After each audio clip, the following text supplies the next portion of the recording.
அதுமாரி விஷயத்துக்கெலாம் நம்ம இறக்கன்ற பேரில் நாம் இப்போ ஒன்றும் இல்லை, ஒரே ஒரு விஷயம், ஒரு சின்ன உதாரணம் சொன்னால் புரியும். பரதேகீஸ்வரர் வந்து என்னென்னா இறக்கப்படுறன்ற பேரில் என்ன பண்ணாருன்னா ஒரு மானை வளர்த்தார். அவர் மான் வளர்க்கறதுக்கு பகவான் இயற்கையில் அவைகளுக்கு தேவையான உணவுகளை பகவான் படைச்சிருக்கான். அவைகளை பகவான் சேஃப்டி பண்ணால் அத்தியாவசிய தேவைக்கு மட்டும் சேஃப்டி பண்ணிடணும். அதோட வந்து நம்ம கண்ணுக்கு எதிர ஒருத்தர் இது போல் கஷ்டப்படுதுன்னா உடனே அதை காப்பாற்றினார். மான்குட்டியை காப்பாற்றி அப்படியே நான் கொஞ்சம் வளர்ந்தது பிறகு அதுக்கப்புறம் மான் இனத்தோடு சேர்த்து விட்டுருந்தோம், அவ்வளோதான். அப்படி பண்ணியிருக்கலாம். ஆனால் இவரே கடைசி வரைக்கும் அந்த மானை தன் கூடவே வச்சுருந்தாருன்னா பட்டுதல், அதை விட்டு பிரித்து இருக்க முடியல. அதுதான்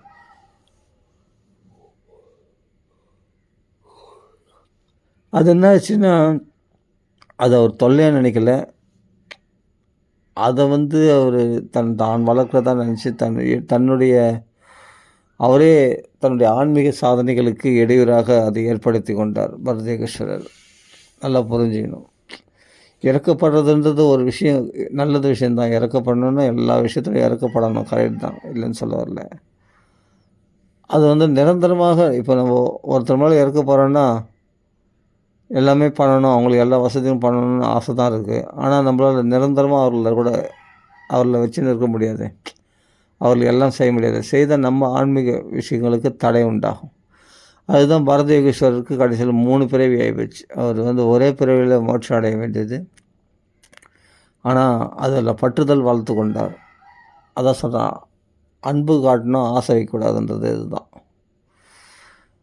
அப்போது அன்பு காட்ட வேண்டும். அதுக்கு ஏதோ இறக்கப்பட்டு அப்போதைக்கு தேவையானது செய்து அது மானியத்தில் சேர்த்து விட்டுலாம், அதுக்கு தேவையான வழி பண்ணியிருக்கலாம். ஆனால் பரதேகீஸ்வரர் அப்படி பண்ணல. தானே லாலனை பாலனை அதே மடியில் வச்சு கொஞ்சிறது, கொலாவது, இப்படி தனக்கு அது தன்னுடைய ஆன்மீகத்துக்கு தடையாக இருக்குமே அப்படின்ற உணராமல் அவர் பாட்டுக்கு அதை வைத்து கொண்டு வளர்த்தார். அது மாதிரி நம்ம இறக்கப்படுறோன்றதுனால நம்ம ஆன்மீகத்துக்கு பகவத் விஷயத்துக்கு புஷ்டியை கொடுக்கக்கூடிய விஷயமா இருந்தால் அவைகளை சேர்த்து கொள்ளலாம். அவைகளுக்கு தடையாக இருக்குன்னா அந்த இறக்க சுபாவம் தேவைப்படாது, அந்த இறக்க சுபாவம் தேவையில்லை, விட்டுடலாம். ஓரளவுக்கு தான் இறக்க பண்ண முடியும் எல்லாத்துக்குமே. இப்போ நம்ம ஜீவராசிகளை வளர்க்குறோம் அப்படின்னா, ஜீவராசிகளை வளர்க்குறதுன்னா நீ அந்த ஒரு விஷயத்துலேயே நம்ம முழு கான்சன்ட்ரேட் பண்ணால் கண்டிப்பாக நம்ம அதை செய்யலாம். ஆனால் நீ பகவத் சாதனைகள் பண்ணுற பகவத் விஷயத்துலேருந்து எல்லா விஷயத்துலையும் பட்டுதலை அறுக்கணுமே தவிர பட்டுதலை வளர்த்து கொள்ளக்கூடாது, இல்லையா? அதுதான் சாஸ்திரங்கள்லாம் சொல்லியிருக்கு. அப்போ அந்த மான் வளர்க்குறதுன்னா மான் ஜீவகாரண்யம் தானே, ஒரு ஜீவராசி வளர்க்குறது ஜீவகாரண்யம் தானே, ஜீவகாரண்யம் தான். ஆனால் உன்னுடைய ஆன்மீக சாதனைகளுக்கு அது பெரிய தடையாயிடுச்சு.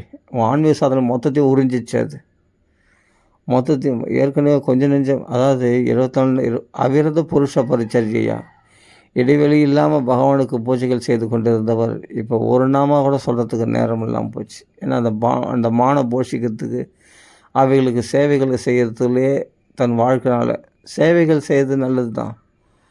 அப்படி நீ மற்ற அப்போ உன்னுடைய ஆன்மீக சாதனைக்கு நீயே தடையை உண்டு பண்ணி கொள்கிறாய் அப்படின்றத நம்ம புரிஞ்சுக்கணும். அதனால் யாருக்கும் நம்ம தொல்லையாகவும் இருக்க வேண்டாம். அதே சமயம் மற்றவங்க வந்து நம்மளை தொல்லை பண்ணுறதுக்கும் நம்ம இடம் கொடுக்க வேண்டாம். அது எந்த ரூபத்துலேயோ அதை நம்ம புரிஞ்சுக்கணும். அதுதான் என்னை பொறுத்தவரையும் என்னென்னா, முடிஞ்ச வரைக்கும் மௌனமாக இருக்கிறதே பெஸ்ட். ஆனால் மௌனமாக இருக்கணும் அப்படின்னு மற்றவங்களுக்கு கண்டிப்பாக சொல்லும்போது நம்ம பேசி தான் நான் வந்திருக்கு, இல்லையா? அதனால் பேசுகிறேன், அவ்வளோதான். மௌனமாக இருக்கணும்னா இப்போ நான் கூட மௌனமாக இருக்கலாம். அப்போ மௌனமாக இருக்கணும் அப்படின்னு மற்றவங்களுக்கு சொல்லணும்னா நம்ம பேசி தானே ஆகணும். அதனால் மௌனமாக இருக்கிறது பெஸ்ட்டு. முடிஞ்ச வரைக்கும் எதுக்குமே நிறைய விஷயங்களுக்கு நாம் யதார்த்தமான பதிலை தேடுறது தான் பெஸ்ட்டே தவிர, நம்ம தீர்க்கதரிசிகள் போல் இப்படி நடக்குமோ அப்படி நடக்குமோ இப்படி ஆகிடுமோ அப்படி ஆகிடுமோன்னு பல விதங்களில் நம்ம யோசிக்கிறது வேஸ்ட். ஏன்னா நம்ம நடக்கிறதுக்கு மாறாக கூட நடக்கும், நம்ம நினச்சதுக்கு மாறாக கூட நடக்கும். அது இப்படி தான் நடக்கும்னு நம்ம கணிக்க முடியாது. இல்லையா? ஆனால் முடிஞ்ச வரைக்கும் யாருக்கும் நம்ம தொல்லை பண்ணாமல் மற்றவங்கள நம்முடைய தொல்லைகளுக்கு நம்ம உட்படுத்திக்காமல் இருக்கிறத பார்க்கணும். அவ்வளோதான். அது வந்து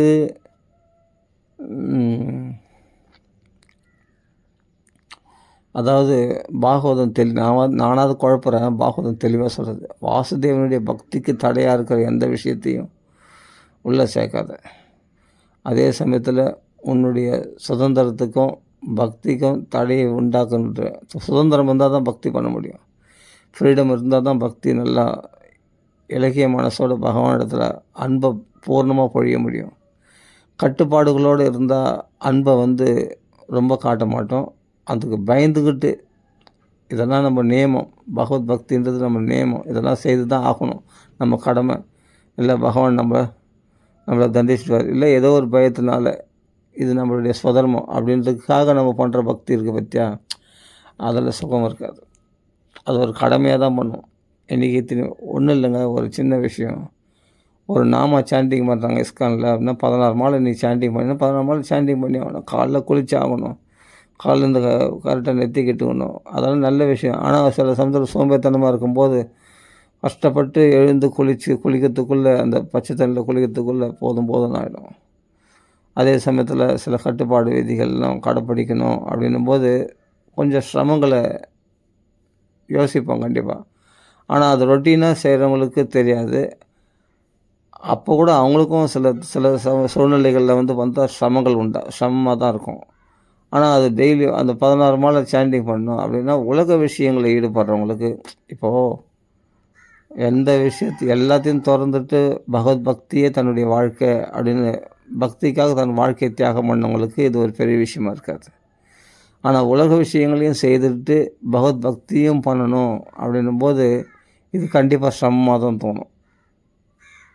இந்த வெங்காயம் போட்டு விடுறது, நிறைய விஷயங்களை பக்தி மார்க்கத்தில் உள்ள சாதனைகளை கடைப்பிடிக்கணும்னா அதில் ரொம்ப சிரமங்கள் இருக்குது. ஆனால் அந்த சிரமங்களை பார்க்காம செய்யணுன்னா கொஞ்சம் அதுக்கு சிரமப்பட்டு தான் ஆகணும். சிரமங்களை பார்க்கக்கூடாது, நம்ம எப்படியா செய்தாகணும், இது கடமை, நம்ம விடக்கூடாது. நம்ம குருநாதருக்கு வாக்கு கொடுத்துருக்கோம், நம்ம ஒரு நாள் 16 மாலை சாண்டிங் பண்ணணும், இப்படி திலங்கம் விட்டுக்கணும், இது போல் இருக்கணும் அப்படின்னு கட்டுப்பாடு இல்லைங்கணும். கண்டிப்பாக சிரமம். ஏன்னா உலக விஷயங்களையும் பார்த்துக்கணும், இதை பார்க்கணுன்னா அந்த டைமுக்குள்ளே முடிக்கணும் சாண்டிங்லாம். அந்த டைமுக்குள்ளே எல்லா வேலைகளும் முடிச்சிடணும். பகவானுடைய ஆஃபர் பகவத் பக்தி பண்ணுறது அப்படின்னா அதில் அன்பு இல்லை, அதில் சாதனை சிரமம் மட்டும்தான் இருக்குது. நான் என்ன சொல்கிறேன்னா, நான் சொல்கிறதில்ல, சாதாரணமாக மகான்கள் சொல்கிறது என்னென்னா, அதாவது எந்த கட்டுப்பாடு விதிகளையும் கடைப்பிடிக்காமல் ஒரு நாய் மாம்சம் தின்னக்கூடிய சண்டாளன் ஸ்வபச்சா வரிஷ்டக, அவன் மனசு வாக்கு காயம் முக்கரணங்களால் ஃப்ரீயாக சுதந்திரமாக பகவானத்தில் பக்தி பண்ணுறான்னா அவன்தான் சிறந்தவன். அப்போது த்விஷட் குண ஆயுது, அதாவது பிராமணனானவன் 12 குணங்கள், அதாவது பிராமண குணங்கள் ஆகிய அந்த கட்டுப்பாடு விதிகளெல்லாம் பர்ஃபெக்டாக கடைப்பிடிச்சு ஆனால் மனசு பகவானத்தில் ஈடுபடலை, பூர்ண அன்போடு ஈடுபடலைன்னு சொன்னால் அவன் நது பூரிமான். அவன் தன்னையே பரிசுத்தப்படுத்தி கொள்ள மாட்டானான். அப்போ கட்டுப்பாடு விதிகள்லாம் கடைப்பிடிக்கின்ற பிராமணனை விட இலக்கிய மனசோட சுதந்திரமாக பகவானிடத்தில் மனசு ஈடுபடுறவன் தான் அவன். நாய் மாம்சம் சண்டாளனாக இருந்தாலும் அவன் எந்த கட்டுப்பாடு விதிகளும் கடைப்பிடிக்காமல் தான் நாய் மாம்சம்லாம் சாப்பிட்றான். அவனுக்கு ஒரு ஆச்சார அனுஷ்டானம் தெரியுதா? எதுவுமே தெரியாது. ஆனால் அவன் உயர்ந்தவன் அப்படின்னு பாகவதம் சொல்கிறது. அப்போ சுதந்திரமாக பக்தி பண்ணணும். அப்போ மற்றவங்கள நாம் சுதந்திரமாக வச்சுக்கணும். அதே சமயத்தில் மற்றவங்கள நாம் தொல்லை பண்ணக்கூடாது, நாமும் தொல்லைக்கு உட்படக்கூடாது. அப்படி இருந்தால் தான் பக்தி பண்ண முடியும் இல்லையா? அப்போ புரிஞ்சுக்கணும். அப்போ சுதந்திரமாக பகவத் பக்தி பண்ணுறதுக்கு என்ன வழின்னு நம்மளுக்கு நல்லா தெரியும். அவங்கவுங்க சூழ்நிலைக்கு அவங்களுக்கு தெரியும். அது எப்படி ஏற்படுத்திக்கணுமோ, அது எப்படி வசதிப்படுத்திக்கணுமோ அப்படி பண்ணிக்கணும். அப்போது புத்திசாலித்தனம் எதுன்னு கேட்டால்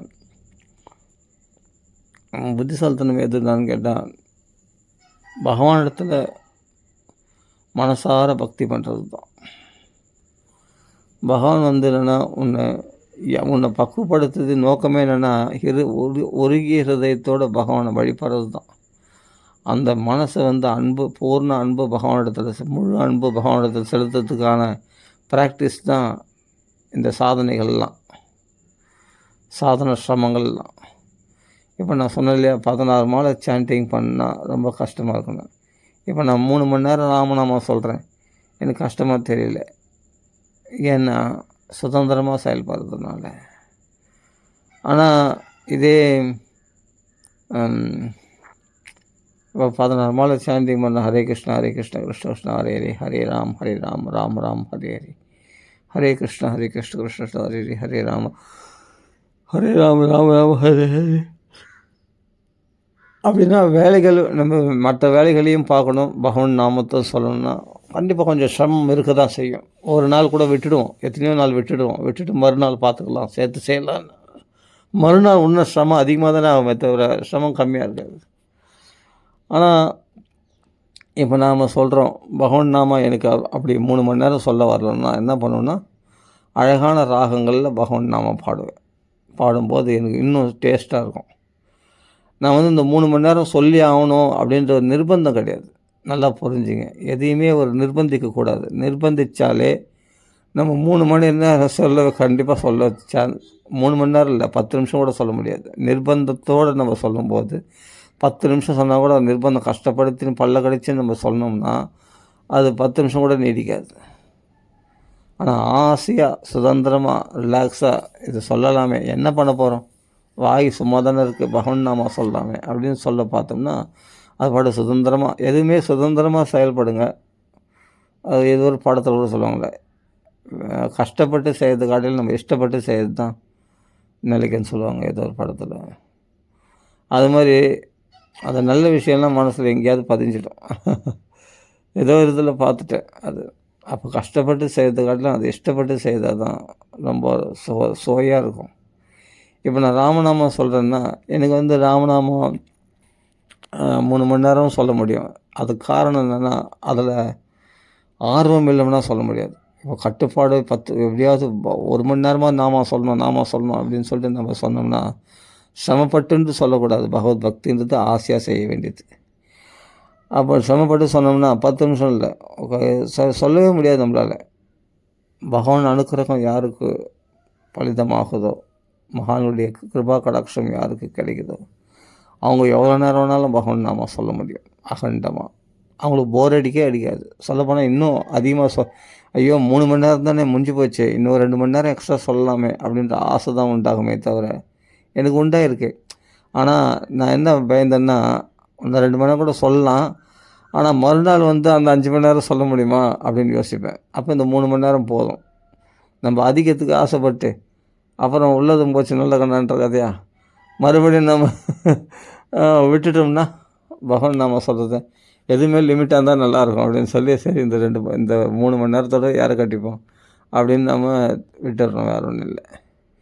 அப்போது இப்போ 16 மாலை சொல்கிறேன்னா நம்ம மற்ற வேலைகளையும் வச்சுன்னு சுதந்திரம் இல்லாமல் நம்ம ஒரு கட்டுப்பாடோடு செய்யும்பொழுது என்னென்னா அது சிரமமாக இருக்கும்.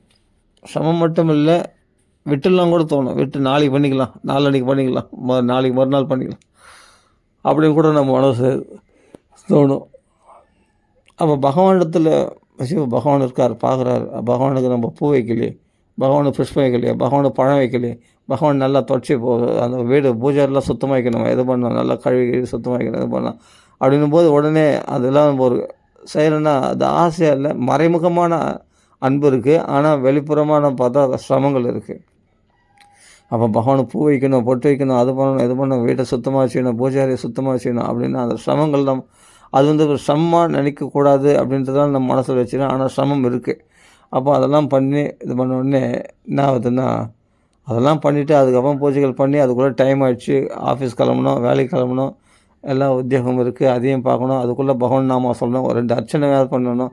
ஒரு சில பேர் விஷ்ணு சஹஸ்ரநாம அர்ச்சனை பண்ணுவாங்க, வீட்டில் அர்ச்சனைகள் பண்ணுவாங்க, பூஜைகள் பண்ணுவாங்க. அப்போது எல்லாமே பரபரப்பாக இருப்பாங்க. அப்படியே அவங்கள வந்து என்னென்னா யாரும் தடை பண்ண முடியாது. அவ்வளோ ஃபாஸ்ட்டாக நிறைய பேர் மேலே எரிஞ்சு விழுவாங்க, வீட்டில் இருக்கவங்க மேலே ரொம்ப டென்ஷன் ஆவாங்க, கோவப்படுவாங்க. பூஜை சாமான்லாம் எங்கே, அது எங்கெங்கே பஞ்சபாத்திரம் எங்கே, அது எங்கே, அதுதான் பச்சை கற்பூரம் எங்கே, பழங்கள் எங்கே, புஷ்பங்கள் எங்கே, அதை சுத்தம் பண்ணி வைக்கிறது தானே, இதை துவைச்சி வைக்க வேண்டியது தானே, ஏன் இதெல்லாம் துவைக்கல, அப்படி இப்படின்னு வீட்டில் இருக்கவங்க டென்ஷன் எரிஞ்சு விழுந்து அதை பண்ணி அப்படிலாம் பக்தி பண்ண பகவான் சொல்லவே சொல்லலை. சாஸ்திரங்கள் எதுக்காகனா இந்த நீட்டாக இருக்கணும், ஒரு பூஜாரி சுத்தமாக பார்க்கறதுக்கு சாநித்தியமாக இருக்கிறதுக்காக தான் இந்த மலர்களால் பகவானை அலங்காரம் பண்ணுறது எல்லாமே. உன் மனசில் நீ அலங்காரம் பண்ணிக்க, உன்னை யார் வேணான்னு சொன்னது. ஆட்டோமேட்டிக்காக பகவான் நாம் ஆசையாக சொல்லேன். அப்படி சொல்லும் பொழுது அதே சமயத்தில் அன்பாக பகவானை கூப்பிடேன். அப்படிங்கும்போது அந்த அன்பு ஹிருதயத்தில் பகவானை வச்சு வழிபடுறது தான் சுதந்திரமாகவும் இருக்கும், மனசுக்கு ரம்யமாக இருக்கும், பகவான் மேலே இன்னும் பக்தி பெருகும்.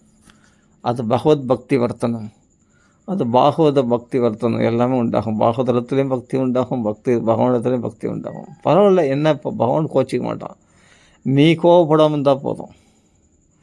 அப்போ இவ்வளோ சிரமங்கள் பண்ண தப்புன்னு நான் சொல்ல வரல, பண்ணு, சந்தோஷமாக பண்ணு. நம்ம கட்டுப்பாடோடு கண்டிப்பாக ஆனால் சிரமப்படாத, சந்தோஷமாக பண்ணு, ஆர்வத்தோடு பண்ணு, ஆசையாக பண்ணு, பகவான் மேலே உள்ள பாசத்தோடு பண்ணு. அப்படி பண்ணால் பூஜைகள் சூப்பராக இருக்கும், அருமையாக இருக்கும், மனசுக்கு ரம்யமாக இருக்கும். ஏதோ ஆசை பூசன்னு டக்குன்னு பண்ணிவிட்டு பூஜை பண்ணிட்டு அதை பண்ணி அலங்காரம் பண்ணி நல்லா தான் இருக்கும் பார்க்கறதுக்கு, நல்லா விளக்கெல்லாம் ஏற்றி வச்சு எல்லாம் பண்ணுறது பார்த்தா இருக்கும். ஆனால் நீ சாதனை சிரமம் பண்ண மனசில் பகவான் இருக்க மாட்டான். அதான் மெயின். மனசில் சிரமங்கள் தான் இருக்கும். அது நம்ம என்ன குறை வச்சிட்டோம், அதை செய்தோமா இதை செய்தோமா, எல்லாம் கரெக்டாக இருக்குது. அப்போ வேறு என்ன, சந்தனம் எடுத்துன்னு வரணுமா, குங்குமம் எடுத்துன்னு வரணுமா, மஞ்சள் அங்கே அது மாற்றிட்டேன். அப்போ குறையிலேயே மனசு ஓடும். அதை பார்த்து அனுபவிக்கிற அந்த ஆனந்தம், கண்கொள்ளா காட்சி, அந்த கிருஷ்ணனுடைய ரூபம், ராதாகிருஷ்ணனுடைய ரூபம், சீதாராமுடைய ரூபம் அப்படின்ற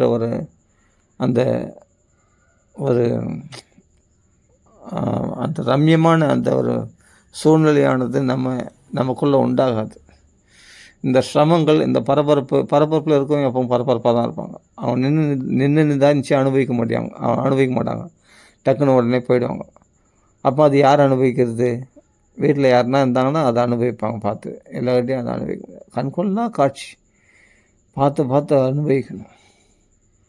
அதனால் சிரமங்கள் படக்கூடாது, ஆனால் சாதன சிரமங்கள் படக்கூடாது. அன்பால், அதாவது என்னென்னா சுதந்திரமாக பகவத் பக்தி பண்ணணும், அதான் விஷயம். ரிலாக்ஸாக இருக்கணும். அப்போ 3 மணி நேரம், 30 மணி நேரம் கூட பகவான் நாம சொல்லலாம். ஏன் சொல்ல வரேன்னா, இப்போ 16 மாலை பகவான் நாம சொல்லணும். 16 மாலை இல்லை, நான் 32 மாலை கூட சொல்லுவேன். என் பகவான் எனக்கு பிடிக்கும், எனக்கு பகவான் ரொம்ப பிடிக்கும், புரியுதா?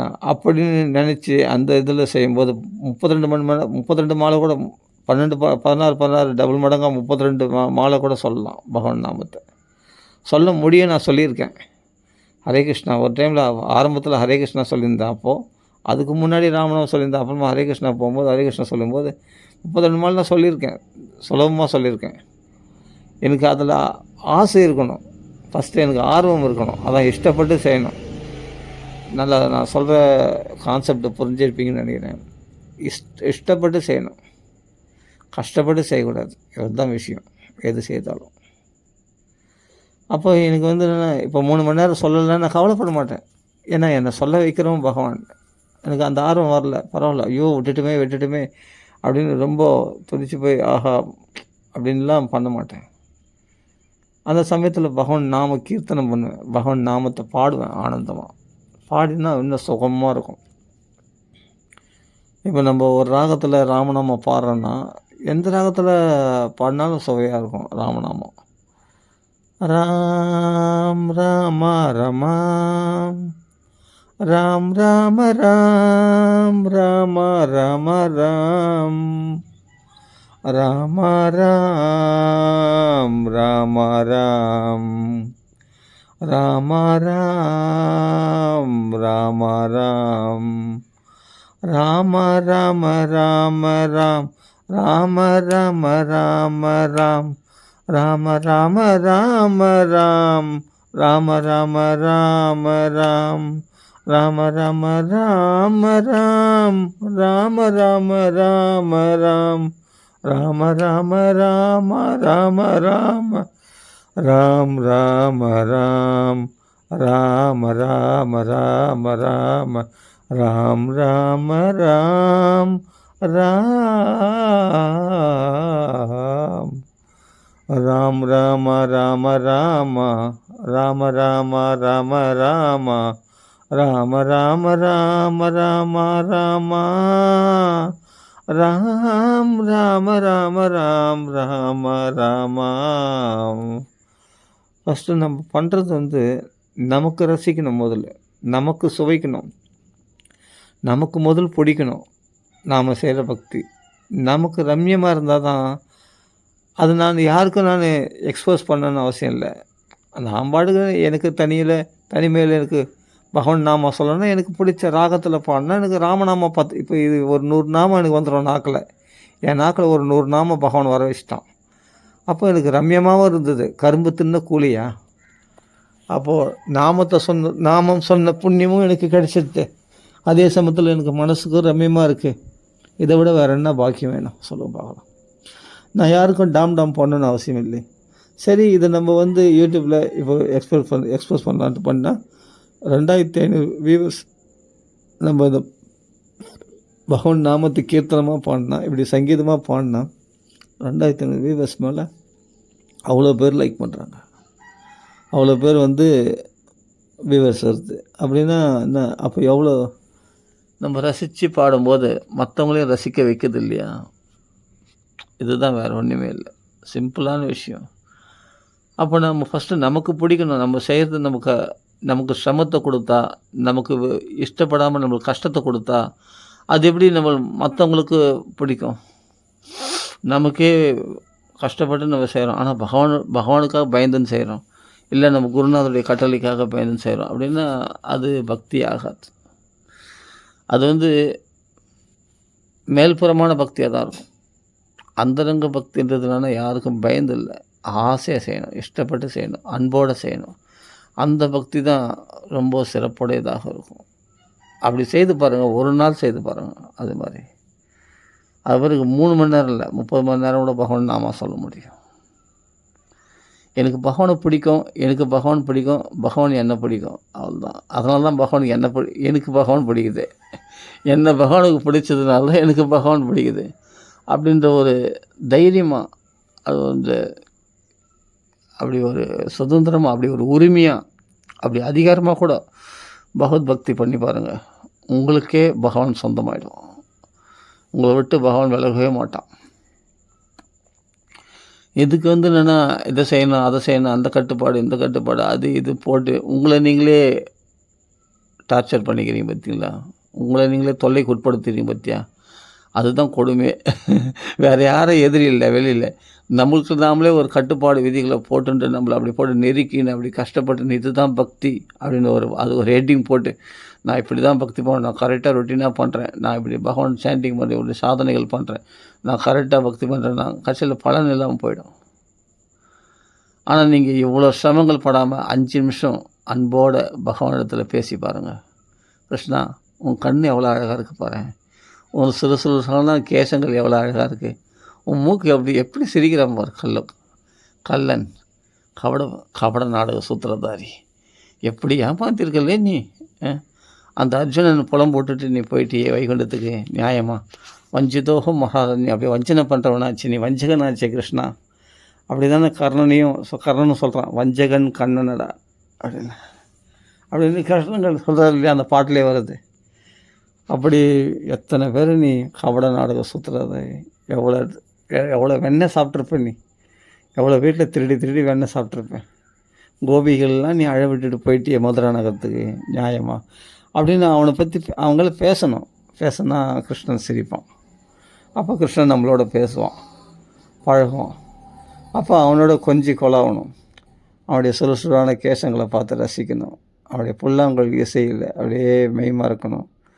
அப்படி நீ வேணுகானம் பண்ணுறது, அது ஒரு சாப்டராகவே போட்டிருக்காரு சுகாச்சாரியார், வேணுகான கீதம். அதில் வந்து என்னென்னா, மாடுகள்லாம் வந்து கண்ணுக்குட்டிகள்லாம் பால் சாப்பிட்டுட்டு அப்படியே வழி சோற அந்த பாலை வழியை விட்டுண்டு அந்த பால் குடிக்கணுன்ற எண்ணமே மறந்து போய் அந்த புல்லாங்குழலின் இன்னிய செய்யாலே உள்ளமே சில்லுன்னு துள்ளாது அப்படின்னு அந்த புல்லாங்குழல் இசையில் மயங்கிடுச்சாமே அந்த கண்ணுக்குட்டிங்களாம்.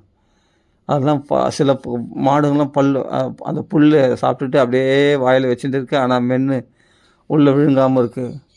ஏன்னா அவன் புல்லாங்குழல் இசையினால் மயங்கி, அந்த புல்லாங்குழல் இசையினால் மூங்கில் போதர்கள்லாம் வந்து கண்ணீர் வடிக்கிறது தான். அதாவது தேனடையில் தேன் வழியிறது தான். அதை அந்த மூங்கிலில் வந்து தேனடை கட்டியிருக்கு இல்லையா, அந்த தேன் வழியிறது வந்து கண்ணீர் வடிக்கிற முறை இருக்குது தான். அது ஏன் கண்ணீர் வடிக்குது அந்த மூங்கில் போதரை?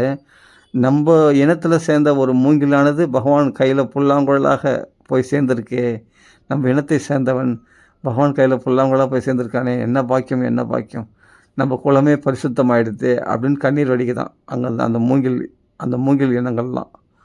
அப்படிலாம் வர்ணிப்பாங்க அழகாக. அந்த வேணுகானம் பண்ணுறதுல இவ்வளோ விஷயம் இருக்குது. மயில்கள்லாம் அந்த ஆடுமா பகவானுடைய அந்த வேணுகானத்தை கேட்டு. அப்போ எல்லாமே வேணுகானம் அழகான ராகம், ஆஹா ஓஹோன்னு இந்த பசங்களாம் ரசிக்கிறாங்களாம். ஆனால் வந்து தேவர்களுக்கே கண்டுபிடிக்க முடியல இது என்ன ராகத்தில் இவன் வேணுகானம் வாசிக்கிறான்னு. அப்படிலாம் அது ரசிக்க அவ்வளோ அழகாக ரசிச்சிருக்காரு. அந்த படித்து பாருங்கள், அந்த பாகவதத்தில் அருமையாக இருக்கும். அப்படி ஒரு கானங்களில் பாடுறாங்க, தேவரெல்லாம் மயங்கினாங்களாம். உலகத்தையும் திரிபுவன கமனம், உலகத்தையும் மயக்க போகணும் ஆச்சு அந்த கிருஷ்ணன். அப்படின்னும் போது அந்த கிருஷ்ணனிடத்தில் பிரேமை உண்டாகும், வேறு என்ன உண்டாகும் சொல்லும் பார்க்கலாம். அந்த கிருஷ்ணனுடைய கண் அழகு, அவனுடைய இடுப்பில் அந்த பட்டு வஸ்திரம், அவனுடைய அந்த குறும்புத்தனங்கள், அந்த தொல்லை இன்பத்தின் இறுதி கண்டாலே யசோதை அப்படின்னு நினைக்கும்போது, அந்த உரலில் கட்டுப்பட்டு தான் கட்டுப்பட்டு இருந்தாலும் மற்றவங்களுடைய கட்டுகளை விடுவிக்கணுங்காக அந்த மருத மரங்கள் ரெண்டுத்தையும் சாய்ச்சி அவரில் பந்தத்திலேருந்து விடுவிச்சானேன்னா, அப்போ அவன் உண்மையாக கட்டுப்பட்டோன்னா அந்த உரலில் கட்டுப்பட்டதை நினச்சா நம்ம கட்டுகள்லாம் அவிழ்ந்துடுமா. அவன் பயந்ததை நினச்சா நம்ம எல்லாம் மரண பயமே நம்ம விட்டு விலகிடுமா. கிருஷ்ணன் பயந்ததை நினச்சா யசோதை முன்னாடி. அப்போது இதெல்லாம் வந்து அற்புதமான லீலைகள். அப்போ பகவானை ரசிக்க தெரிஞ்சுக்கணும், பகவானை அனுபவிக்க தெரிஞ்சுக்கணும், பகவானத்தில் பேச தெரிஞ்சுக்கணும், பகவானத்தில் பழக தெரிஞ்சுக்கணும், அவன் நாமங்களை வந்து சுவைச்சு பாட தெரியணும். இப்போ நான் ராமநாமம் படிச்சிருக்கேன்னா ராமநாமம் என்னால் ரசித்து பாடுவேன்.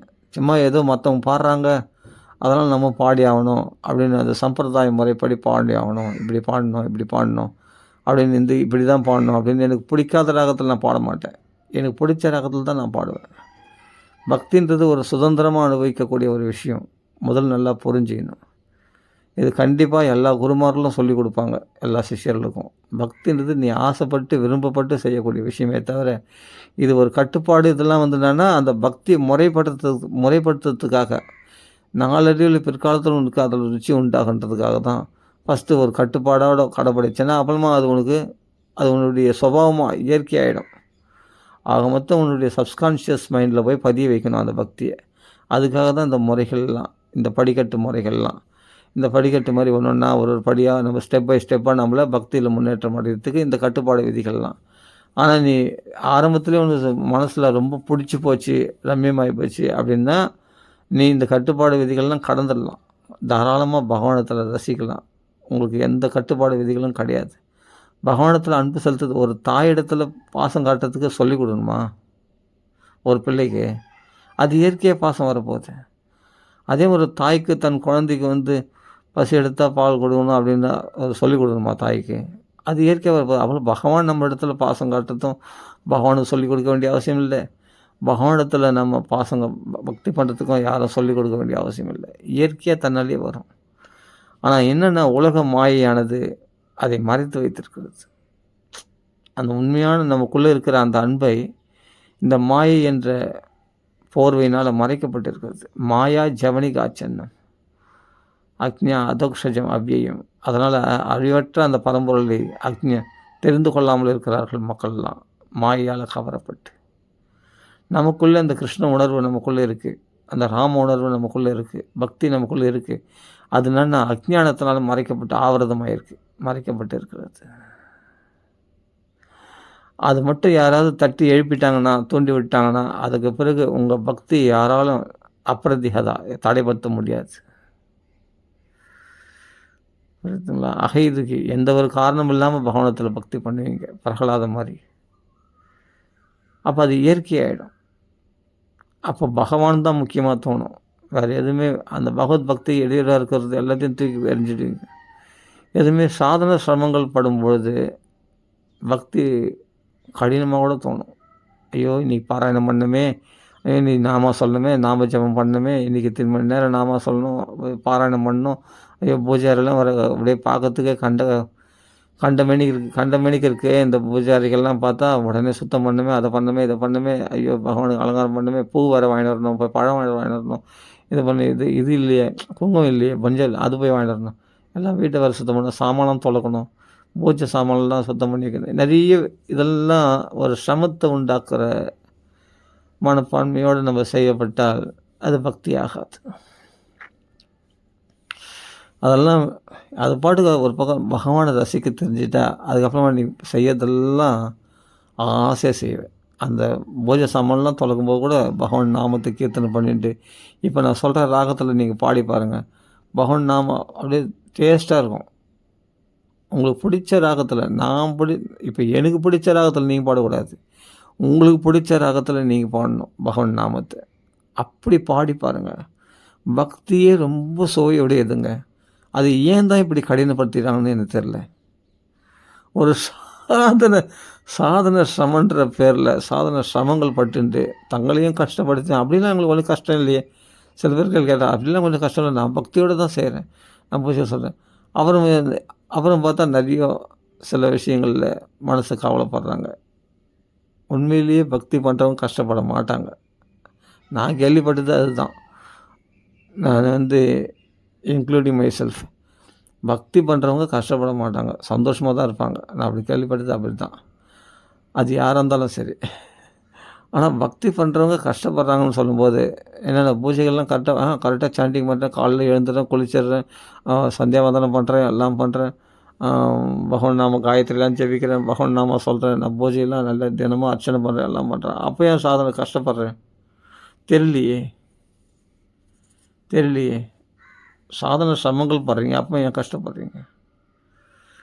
ஒரு நாளாவது கிருஷ்ணனிடத்தில் நம்ம பேசியிருக்கோமா, பழகியிருக்கோமா, கிருஷ்ணனிடத்தில் கொஞ்சிருக்கோமா? கிருஷ்ணனுடைய முக அழகு, அவனுடைய அது ஒரு படம்னு தானே பார்த்தோம், அது ஒரு சிலைன்னு தானே பார்த்தோம்.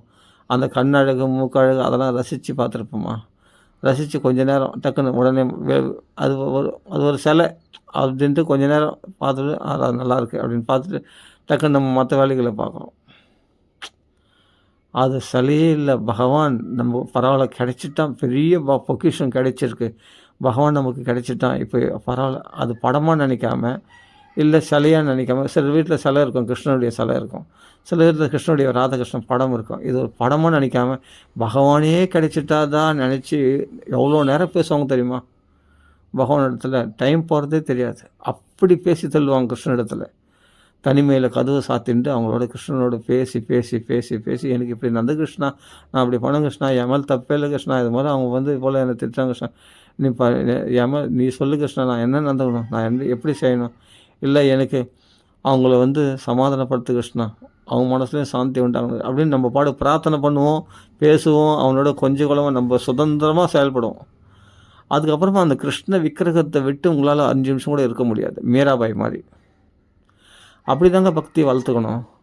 சக்குபாய் மாதிரி, அவள் மீராபாய் மாதிரி. மீரா தான் அந்த கிருஷ்ண விக்கிரகத்தை வச்சுன்னு கிருஷ்ணனோடு பேசின்னு கிருஷ்ணனுக்கு ட்ரெஸ்லாம் அணிஞ்சிக்கின்னு, கிருஷ்ணனுக்கு அலங்காரம் பண்ணிக்கின்னு, கிருஷ்ணனுக்கு தலையில் பூ வச்சுக்கின்னு, அதுபோல் அந்த கிருஷ்ண விக்கிரகத்தை வச்சுன்னு அந்த விக்கிரகமே கிருஷ்ணன் அந்த கிருஷ்ணமயமாகவே மாறிட்டா மீரா. அப்போ ராம விக்கிரகத்தினால் என்ன பண்ணாருன்னா, யார் டோலோத்சவம், வசந்தோத்சவம்லாம் பண்ணிக்கிட்டு, பாட்டெலாம் பாடிக்கின்னு, தியாகராஜ சுவாமிகள் என்ன பண்ணார், தனியாக போய் ராமனோட பேசுகிறார். ஆமாம், ரொம்ப கோபம் இருக்குது சும்மா.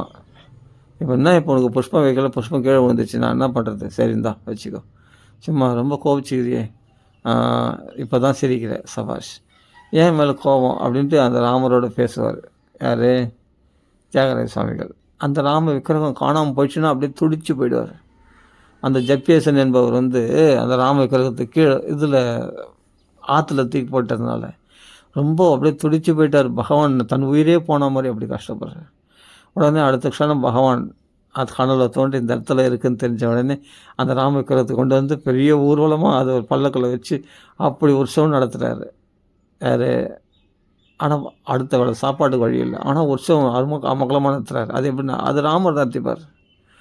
திடீர்னு பார்த்தா யாரோ வருவாங்க, நல்லா பருப்பு அரிசி எல்லாம் கொடுப்பாங்க. டக்குன்னு பார்த்தா அன்றைக்கி அமக்களமாக வந்தவா டோலோத்சவம் நடக்கும். ராம பூஜை நடக்கும். அப்போ அவர்கள் சக்திகளுக்கு ஏற்ற மாதிரி அவர் பண்ணுறாரு. அவருக்கு தெரிஞ்ச அந்த வழிமுறைகளை பின்பற்றுகிறார். சம்பிரதாய சடங்குகளை அவர் பின்பற்றுறாரு. நம்ம பாமர ஜனங்களாச்சே, நமக்கு அந்த மந்திரங்கள் தெரியாது. எப்படி பண்ணணும், எது பூஜை முறைகள், இப்போ ஷோடசோபச்சாரம், அந்த 16 முறைகள் எப்படி ஷோடசோபச்சாரம் பண்ணணும் அப்படின்னு தெரியாதுன்னு கவலைப்படாத. உனக்கு தெரிஞ்ச முறையில் நீ பக்தி பண்ணு. ஒரே ஒரு மல்லி புஷ்பம் இருக்குதான், அந்த மல்லி புஷ்பம் 2 புஷ்பம் நம்ம தோட்டத்தில் பறித்து இருக்கா, அந்த புஷ்பத்தில் ஒரு நந்தியாவட்ட புஷ்பத்தை பகவான் திருவிழில் போட்டு கிருஷ்ணா மகா நைவேத்தியம் சமர்ப்பயாமின்ற மாதிரி 2 வாழைப்பழத்தை வச்சு மகா நைவேத்தியம் சமர்ப்பயாமின்னு சொல்லிவிடு. பகவான் சந்தோஷம் அடைஞ்சிடுவான்.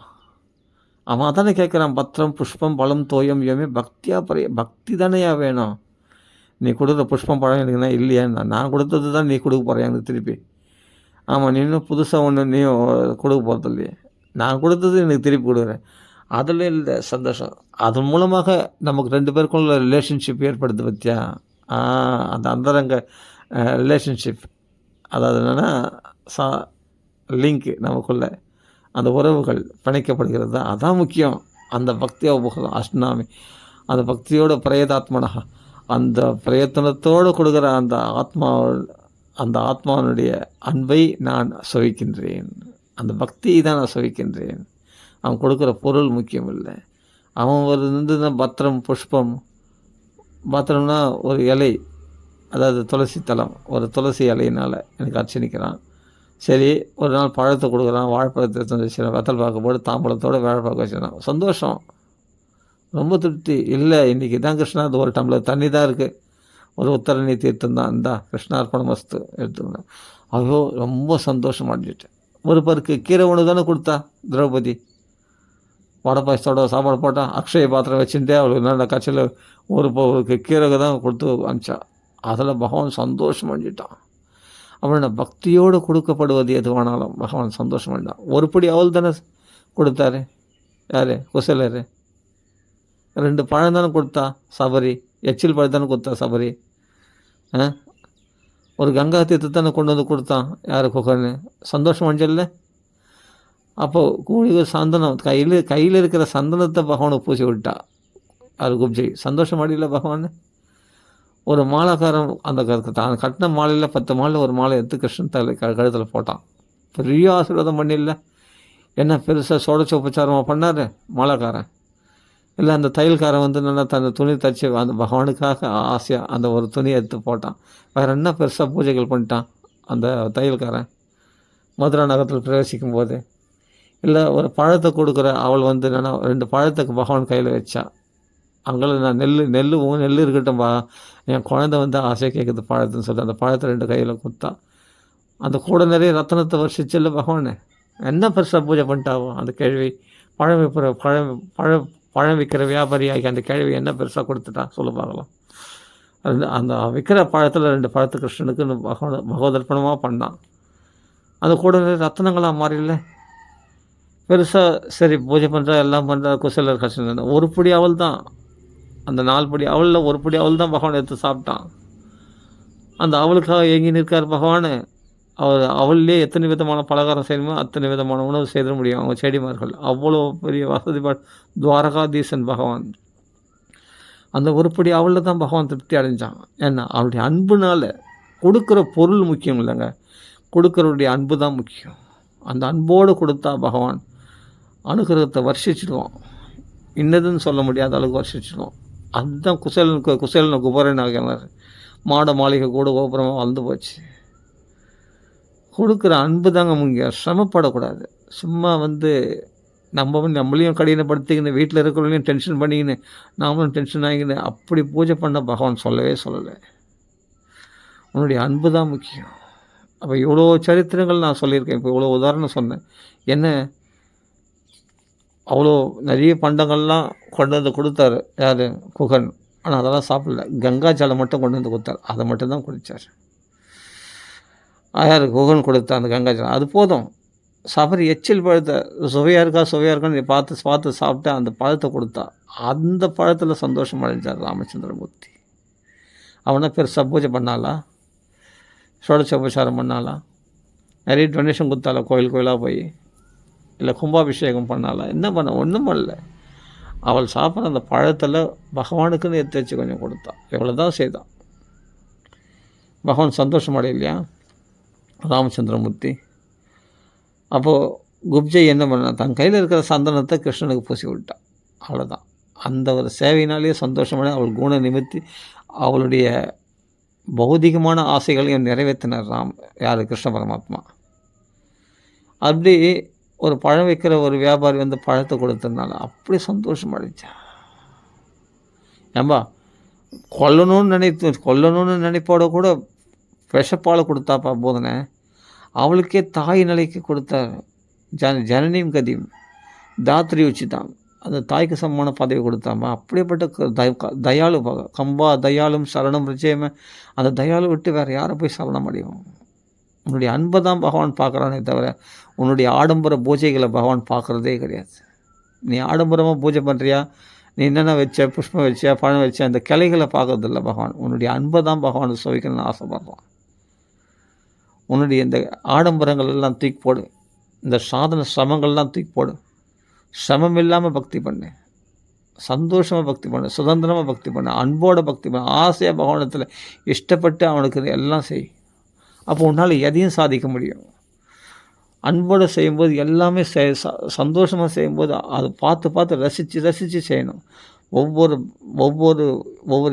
இன்ச்சாக ஒவ்வொரு இன்ச்சாக நம்ம ரசித்து பகவானுக்கு புஷ்பம் போகிறது ஆசையாக பகவான் திருவடியில் அப்படி தூக்கி எறியக்கூடாது. பகவானோட புஷ்பத்தை அன்பாக பகவானத்தில் புஷ்பத்தை ஆசையாக அவன் திருவடியில் அப்படி கமலத்தில் சமர்ப்பிக்கும் போதே பார்க்கவே கண்கொள்ளா காட்சியாக இருக்கும். அந்த ஆசையாக பகவான் மேலே பூ அப்படி தூக்கி விட்டு எறியக்கூடாது. அப்படி அன்பாக பகவான் திருவள்ளியில் போடும்போது அது பார்க்கறதுக்கு கண்கொள்ளா காட்சியாக இருக்கும். நமக்கும் ஆசையாக இருக்கும், பகவானுக்கும் ஆசையாக இருக்கும், பார்க்குறவங்களுக்கும் சந்தோஷமாக இருக்கும். சுற்றி உட்காந்துருக்கவங்களுக்கும் அதுதான் உண்மையான பூஜை. அந்த அன்பை தான் பகவான் விரும்புகிறானே தவிர நீ ஜாதி மதம், நான் பிராமணன், நான் சத்திரியன், நான் சண்டாளன், அதெல்லாம் பகவான் பார்க்கறதில்லை. உனக்கு கருணை உள்ளத்தோடு என்ன, அன்புள்ளத்தோடு ஆசையாக என்ன ரசித்து பேசுகிறதில்ல. இப்போ நான் சொன்ன தனிமையில் வந்து பகவானத்தில் பேசணும். நமக்கு கிருஷ்ணன் கிடைச்சிட்டா ஒரு துணை இல்லைன்னு நினைக்காத. கிருஷ்ணன் கண்ணன் துணை, அது ராமபிரான் துணை அப்படின்னு சொல்கிறேன் இல்லையா. அந்த பகவானை கிடைச்சிட்டான்னு அவனோட பேச வேண்டியது தானே. நீ அது ஒரு படமாக நினச்சிட்டேன்னா கண்டிப்பாக பேச மாட்டேன். அது பகவானாக நினச்சிட்டா கண்டிப்பாக பேசுவோம் இல்லையா. அவள் பேச முன்னே டைம் போகிறதே தெரியாதுங்க. நான் அப்படி பேசியிருக்கேன், அதனால தான் சொல்கிறேன். டைம் போகிறதே தெரியாது, அவனோட பேசுவேன்.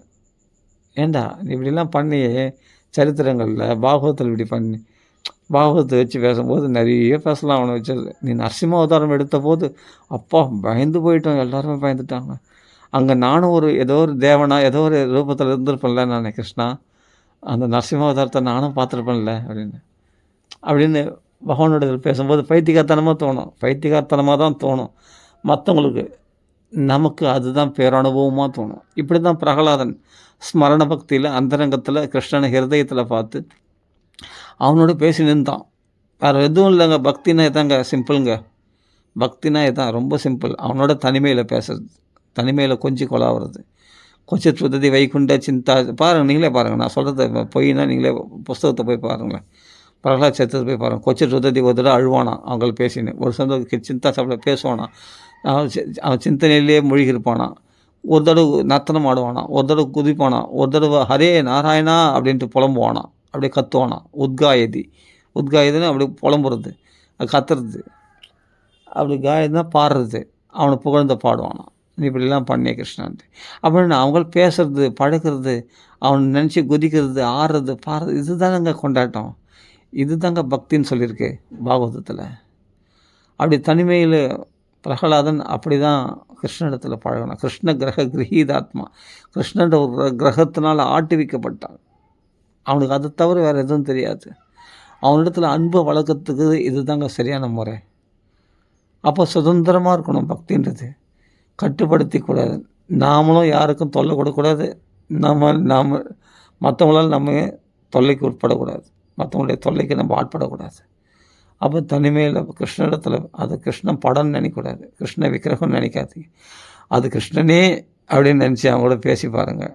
என்ன கிருஷ்ணா, நான் இவ்வளோ நேரம் பேசுகிறேன், நீ மட்டும் வாய் திறந்து பேசவே மாட்டேன்றி அப்படின்னு சொன்னால் பேசிடுவான் அவன் டக்குன்னு. அப்புறம் நம்ம கூட பழகுவோம். அப்படி பேசலைன்னா அழுவோம். இப்போ நாமதேவர் வந்து என்னென்னா பால் கொடுத்தவொடனே பாண்டுரங்கன் சாப்பிடல அப்படின்னு அழுதார் இல்லையா? அழுத பிறகு அன்றைக்கி நைட்டெல்லாம் அழுதார் இல்லையா? எனக்கு நீ பால் சாப்பிட்டே ஆகணும், நான் விடலைம்மா, நான் உன்னை விட மாட்டேன், நீ பால் சாப்பிட்டேன்னு பிடிவாதம். அந்த பிடிவாதம் தான் பக்தின்னு பேர்.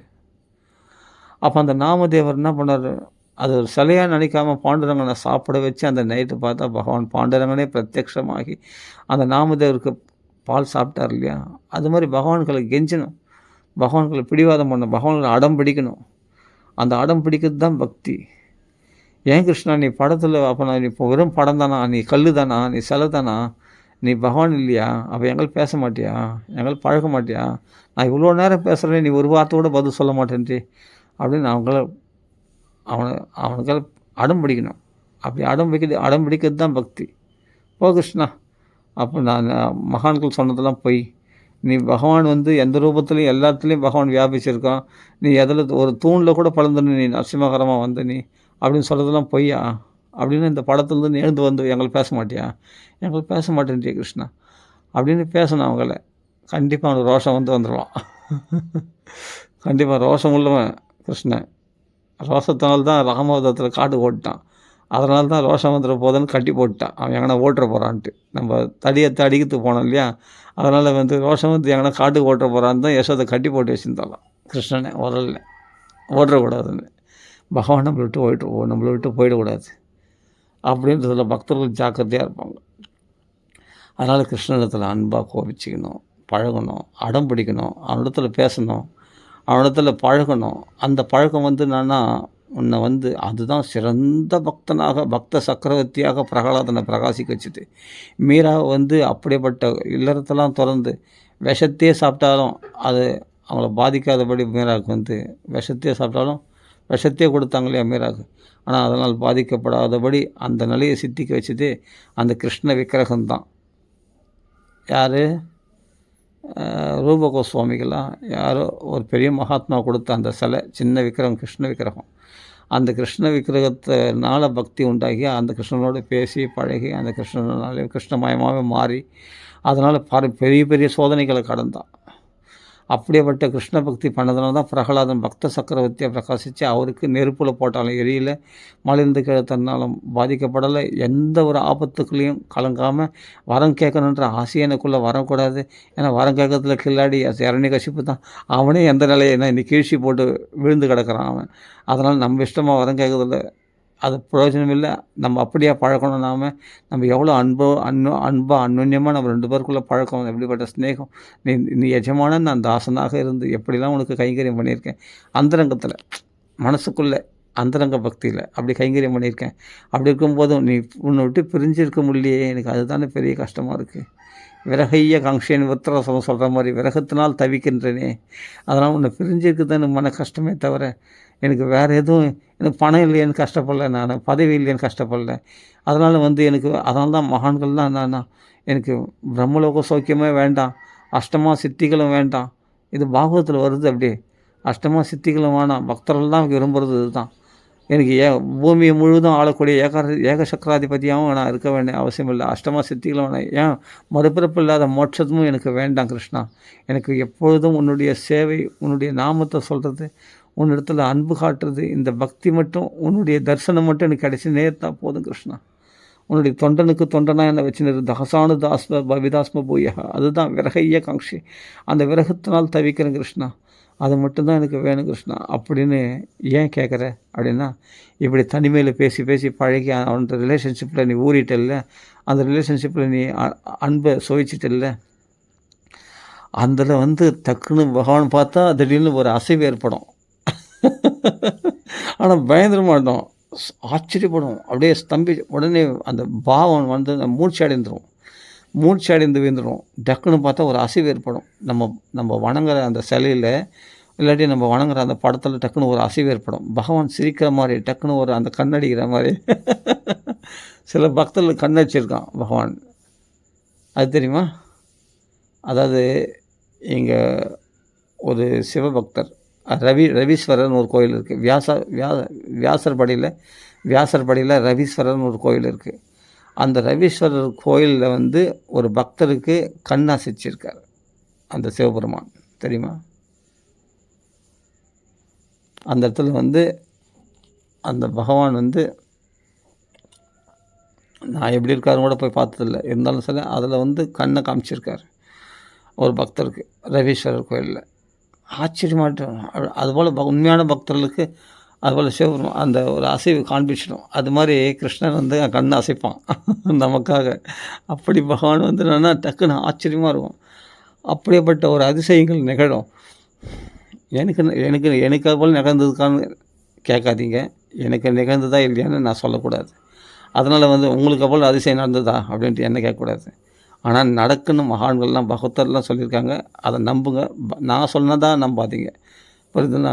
என் அனுபவம்னு கேட்டால் என் அனுபவம்னு நான் சொல்லக்கூடாது, தப்பு. அது அகங்காரமாயிடும். அவங்கவுங்க அதை தான் அனுபவிக்கணும். அப்படியே அதுதான் பெஸ்ட்டு. எப்படின்னா அது நான் சொன்னதில்ல, மகான்கள் அப்படி சொல்லியிருக்கேன். மகான்கள் அப்படி அனுபவிச்சாங்க. பிரகலாதன் அப்படி அனுபவிச்சிருக்கார். பகவான் வரது போகிறது இப்போ பிரகலாதனுக்கு தெரிஞ்சு போச்சு. மீராபை அனுபவிச்சிருக்காங்க. பக்தர்கள்லாம் அனுபவிச்சிருக்காங்க. அதனால் சொல்கிறேன், அவ்வளோதான்.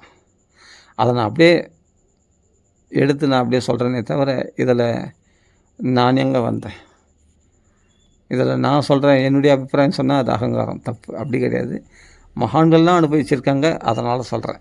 மீராபாயெல்லாம் அனுபவிச்சிருக்கா, பிரகலாதன் அனுபவிச்சிருக்கார், அம்பரீஷன் அனுபவிச்சிருக்கார். நேரில் பகவானை பார்த்துருக்காங்க. இவங்களாம் தரிசனம் பண்ணியிருக்காங்க, பகவானோட பேசியிருக்காங்க, பகவானுடைய சல்லாபம் பண்ணியிருக்காங்க. அர்ஜுனன் போன்றவர்கள்லாம் பகவானுடைய ஒன்றா உழுந்து பிறந்திருக்காங்க. மல்லு கட்டி சண்டை போட்டிருக்காங்க. சுபலா, ஸ்தோக கிருஷ்ணா போன்றவர்கள்லாம் கோகுலத்தில். அதனால் அவருடைய அனுபவத்தை சொல்கிறேன். கோபிகள்லாம் அப்படி அனுபவிச்சிருக்காங்க பகவானை. அந்த கிருஷ்ண பரமாத்மாவை அப்படிப்பட்ட சீதை ராமனோட அப்படி சந்தோஷம் அனுபவிச்சிருக்கார். ஆஞ்சநேயர் அனுபவிச்சிருக்கார் ராமனுடைய ஆலிங்கனத்தில். அதுபோல் பகவானை வழிபடுறவங்களுக்கு தியாகராஜ சுவாமிகள் அனுபவிச்சிருக்கார். ராமர் பிரத்யட்சமாக தரிசனம் கொடுத்துருக்கார். இன்னைக்கு கலியுகத்தில், இந்த கலியுகத்தில் நடந்த விஷயங்கள் எவ்வளோ பக்தர்கள் அனுபவிச்சிருக்காங்க. அப்படி ஆசையாக பக்தி பண்ணுறது தான் பக்தியாகமே வழிய. அதுக்கு பிறகு பகவான் என்ன கேட்டாலும் கொடுப்பான். இப்போ குசலருக்கு மாட மாலை கொடுக்க போகிறேன்னா அன்பை கொடுத்துட்டா அவன் என்ன கொடுக்க மாட்டான். குழந்தைங்க அவன், ஏமாளிங்க கிருஷ்ணன். அப்படி ஒரு பழக்கூடக்காரிக்கு வந்து ரத்தன கூடையாக நிரப்பிட்டான்னா அது பெரிய விஷயமே இல்லை. ரத்தன கூட நிரப்புறது பெரிய விஷயம் இல்லை. அந்த அன்புக்கு விலையே கிடையாது. அதெல்லாம் ஒன்றுமே கிடையாது. அஷ்டமா சித்திகளையும் அள்ளி கொடுத்துருவான் பகவான். அஷ்டமா சித்திகளையும் அள்ளி கொடுத்துருவான். அஷ்டைஸ்வரியங்களையும் அள்ளி கொடுத்துருவான். அது பெரிய விஷயமே இல்லை. ஆனால் அவனை வசப்படுத்துறதுக்கு என்ன வழி, அதை புரிஞ்சுங்க. கிருஷ்ணனை வசப்படுத்துறதுக்கு என்ன வழி? அவனுடைய பேசுங்க, பழகுங்க, அவனுடைய அன்பை செலுத்துங்க, அவனிடத்துல பழகு. மற்றதெல்லாம் நீங்கள் விரும்பவே மாட்டீங்க. ஆனால் விரும்பாத போது தான் எல்லாமே கிடைக்கும். விரும்பிய போது கிடைக்காது. எவ்வளோ பிரார்த்தனை பண்ணிப்போம், கிடைக்காம இருந்திருக்கலாம். ஆனால் விரும்பாத போது பார்த்தா பகவான் அள்ளி கொடுப்போம். ஆனால் நீங்கள் மேலும் மேலும் பகவானுடைய அன்பை தான் விரும்புவீங்க. அப்போது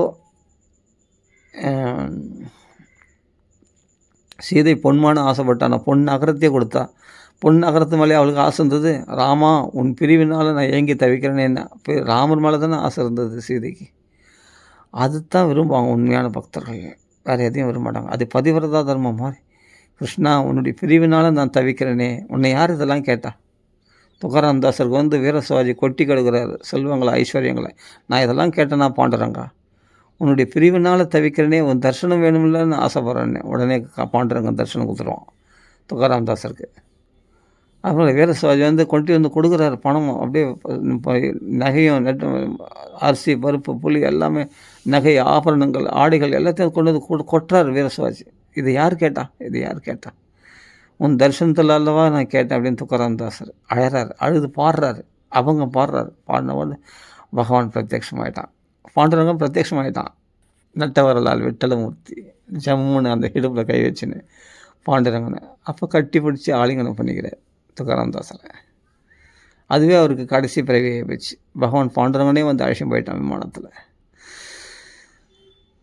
அது மாதிரி பக்தர்கள் பகவானுடைய அந்த பகவானுடைய பிரேமையில் மூழ்கினவர்களுக்கு தான் தெரியும்.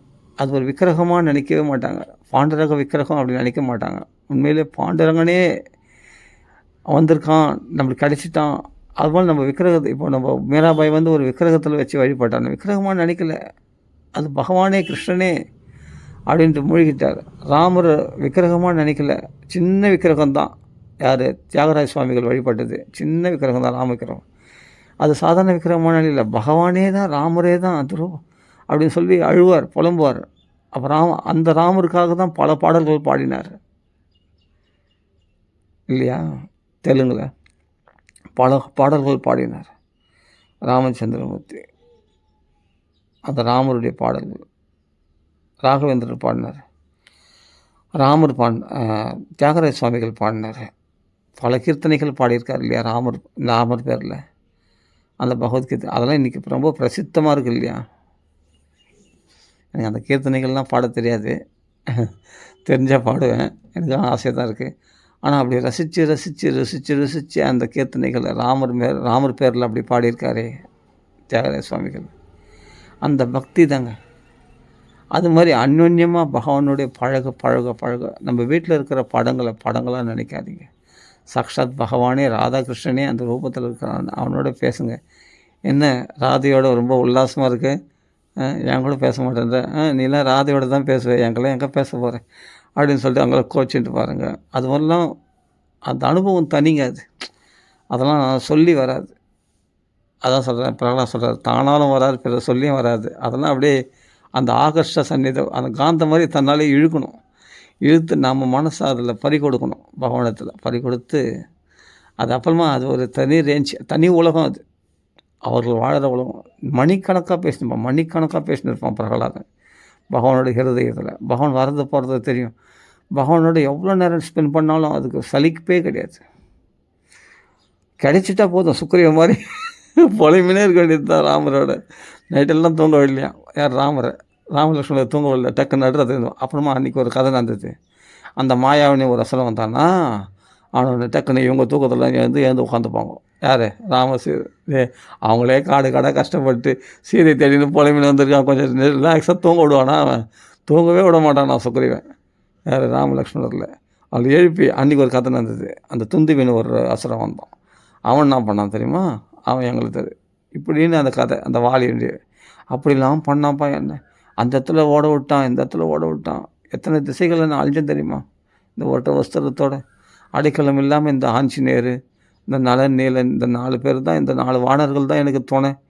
இல்லைன்னா எனக்கு இந்த ஆறுதல் கூட இல்லைன்னா நான் என்றைக்கோ மரணம் அடைஞ்சிருப்பேன். நான் அந்த தூக்கு மாடின்னு இறந்துருப்பேன்.